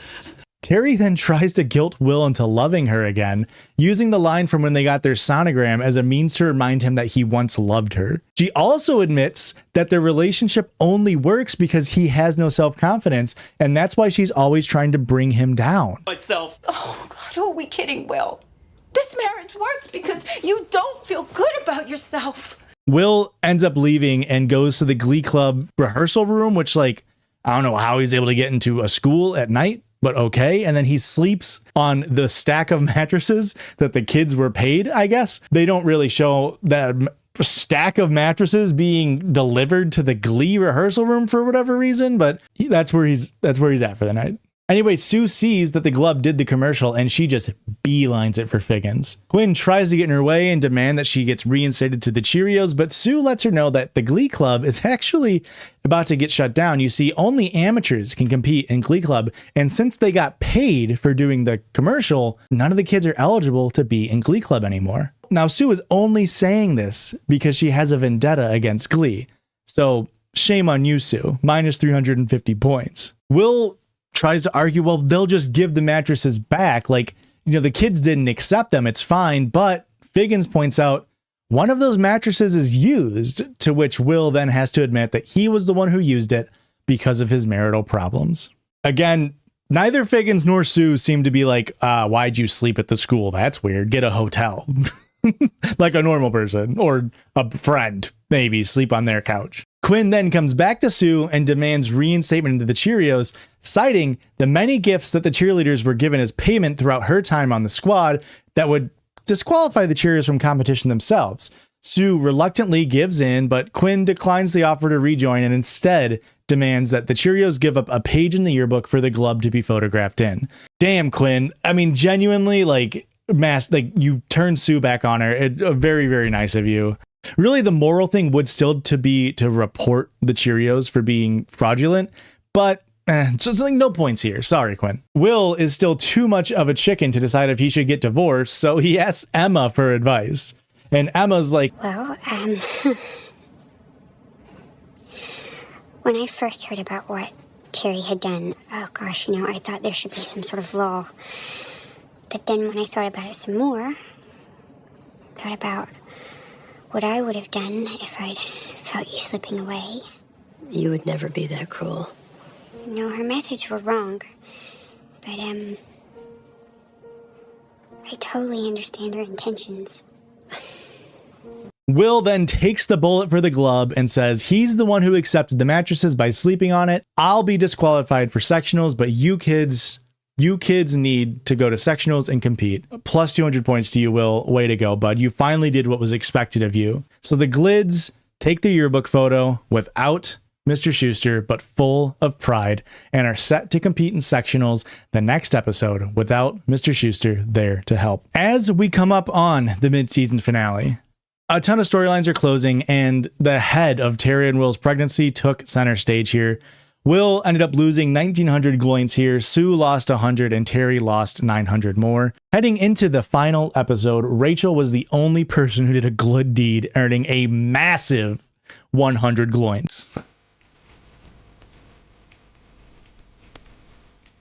Woo! We made it, folks. Sectionals. We made it to sectionals. Still have no idea what sectionals is, but this is the first arc of Glee coming to a close. This is what it's all been about. If the Glee can win in sectionals, they get to remain a Glee club. And if they lose, sayonara. Will Glee Club win in sectionals, allowing them to continue to exist, or will Sue get her way and see the Glee Club disbanded? I don't mean to spoil anything, but we are currently on episode 13 of season 1 of a show called Glee, and there are 6 seasons of this show called Glee. Again, I'm not trying to spoil anything about what's going to happen by the end of this episode, but I'm thinking maybe the Glee Club doesn't get disbanded. But let's see what happens for ourselves. Rachel is starting to piece it together that Puck may be Quinn's baby daddy. The rest of the club doesn't want her to find out, though, because then she'll tell Finn, and then Finn will get angry and leave Glee Club, and that'll hurt their chances in sectionals. So minus 100 to everyone in the club except Finn and Rachel, because you can't just like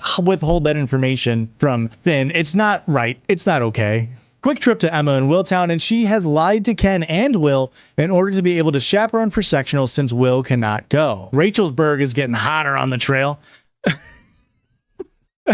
I'm losing my goddamn grind. She tells Quinn about genetic testing babies for something called Tay-Sachs disease, which is a disease that mainly affects Ashkenazi Jewish people. So minus 100 Rachel for lying, but then she waits and sees Quinn talking to Puck, nearly confirming her suspicions. The club has to figure out their own set list and decide on the wheelchair number, Don't Stop Believing, and then a ballad. Rachel wants to sing the ballad, but Mercedes says she deserves a ballad more, and she performs a number showing off her ballading skills. Rachel selfishly gives up the ballad spot to her. It's 150 points to Rachel. Good job. The club is finally coming together and making the correct decisions for everyone and not just for Rachel, huh?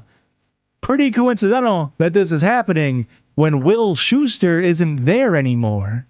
It's almost like Will Schuster is the source of the problems. Confident in her sleuthing abilities, Rachel tells Finn that she believes Puck is actually the father. 150 points to Rachel for somebody finally telling Finn the goddamn truth. Finn then punches Puck and quits Glee, angry, rightfully, that nobody told him the entire time. Screw this. I'm done with you. I'm done with all of you. Rachel talks to Quinn and they have an adult conversation about the fact that the truth really should have been told from the start. Puck also tries to come in and talk with her, but Quinn asks for some space and says she really just wants to ride it solo. No, this isn't a spin into Jason Derulo riding solo. The Glids pack up to go to sectionals, and JBI has to join because they still have to meet the 12-kid minimum requirement. He immediately sits next to Rachel and starts harassing her. I still genuinely am in disbelief that this character exists on the show. At sectionals, the Glub notices the other clubs have stolen their performances and Emma is not happy. She ends up confronting the other two Glee Club leaders and shames them for stooping so low and setting a terrible example for their students.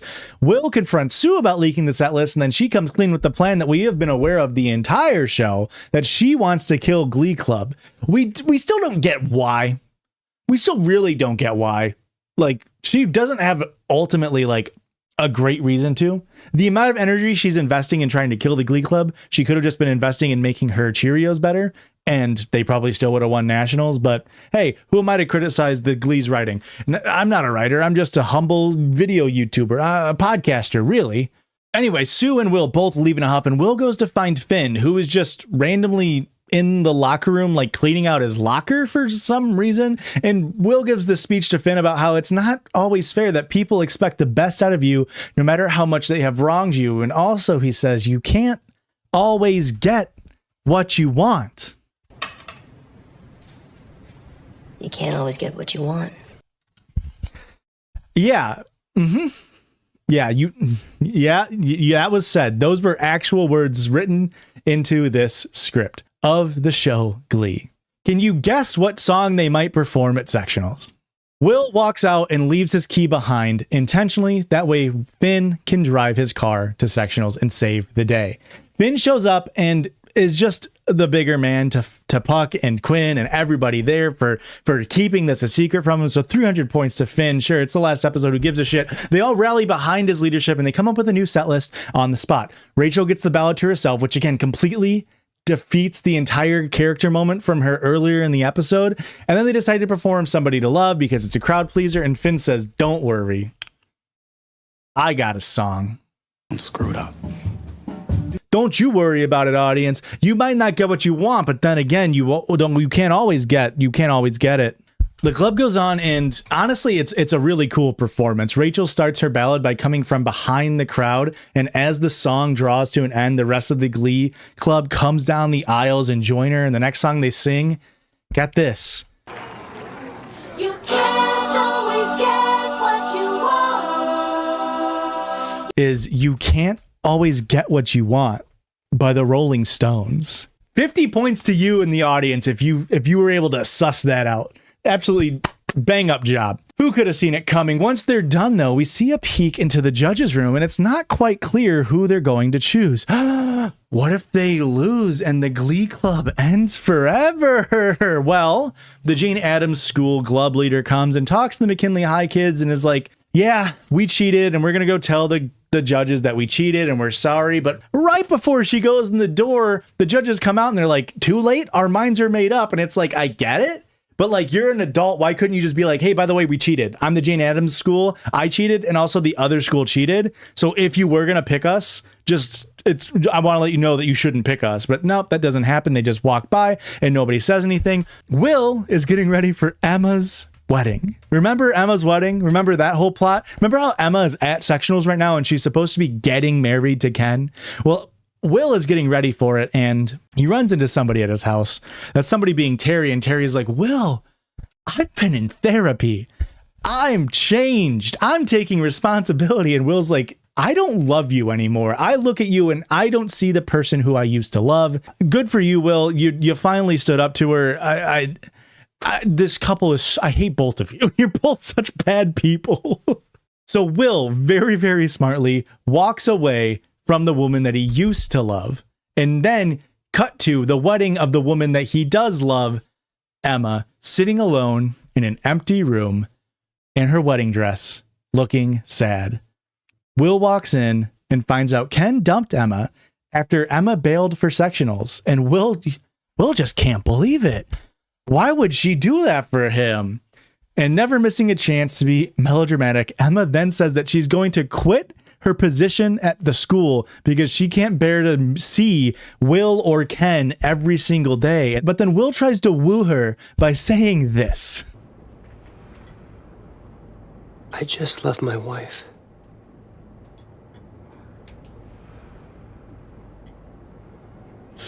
But alas, him saying that he just left his wife doesn't really quite work as a pickup line.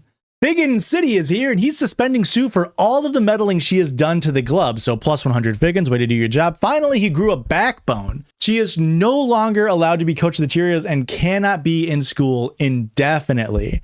So Will feels vindicated, and Sue leaves, vowing her eventual vengeance. Will gets reinstated as the head of the club, and his wrongdoings have been overlooked by the Glee competition committee, since they now understand it was all Sue's fault. The club gets to celebrate their first place unanimous win despite the meddling that had been going on. So yeah, the club gets to continue to exist in the show called Glee. Who could have seen that coming? 50 points to you if you predicted that the Glee Club would have won. They then do a rendition of Kelly Clarkson's My Life Would Suck Without You. You know, the one that goes, because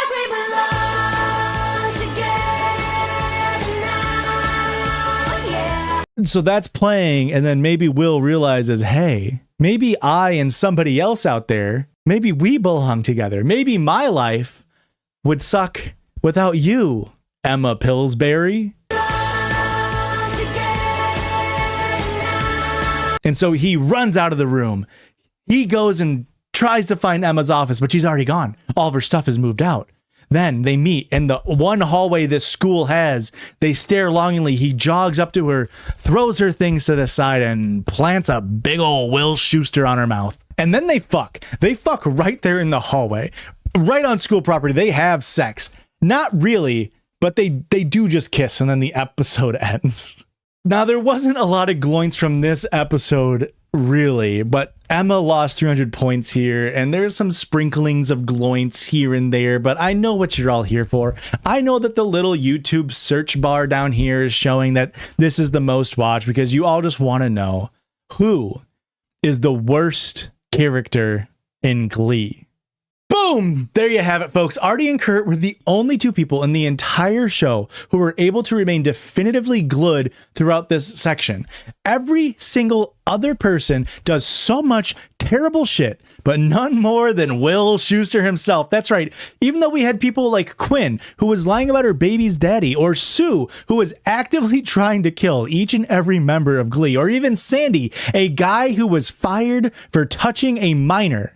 Will Schuester really was special. Between walking in on Finn naked, blackmailing Finn with weed, constantly emotionally manipulating people to get his way, introducing an alcoholic to his Glee club, he really did do a lot of deplorable stuff and rarely took the time to learn from his actions, let alone do good things.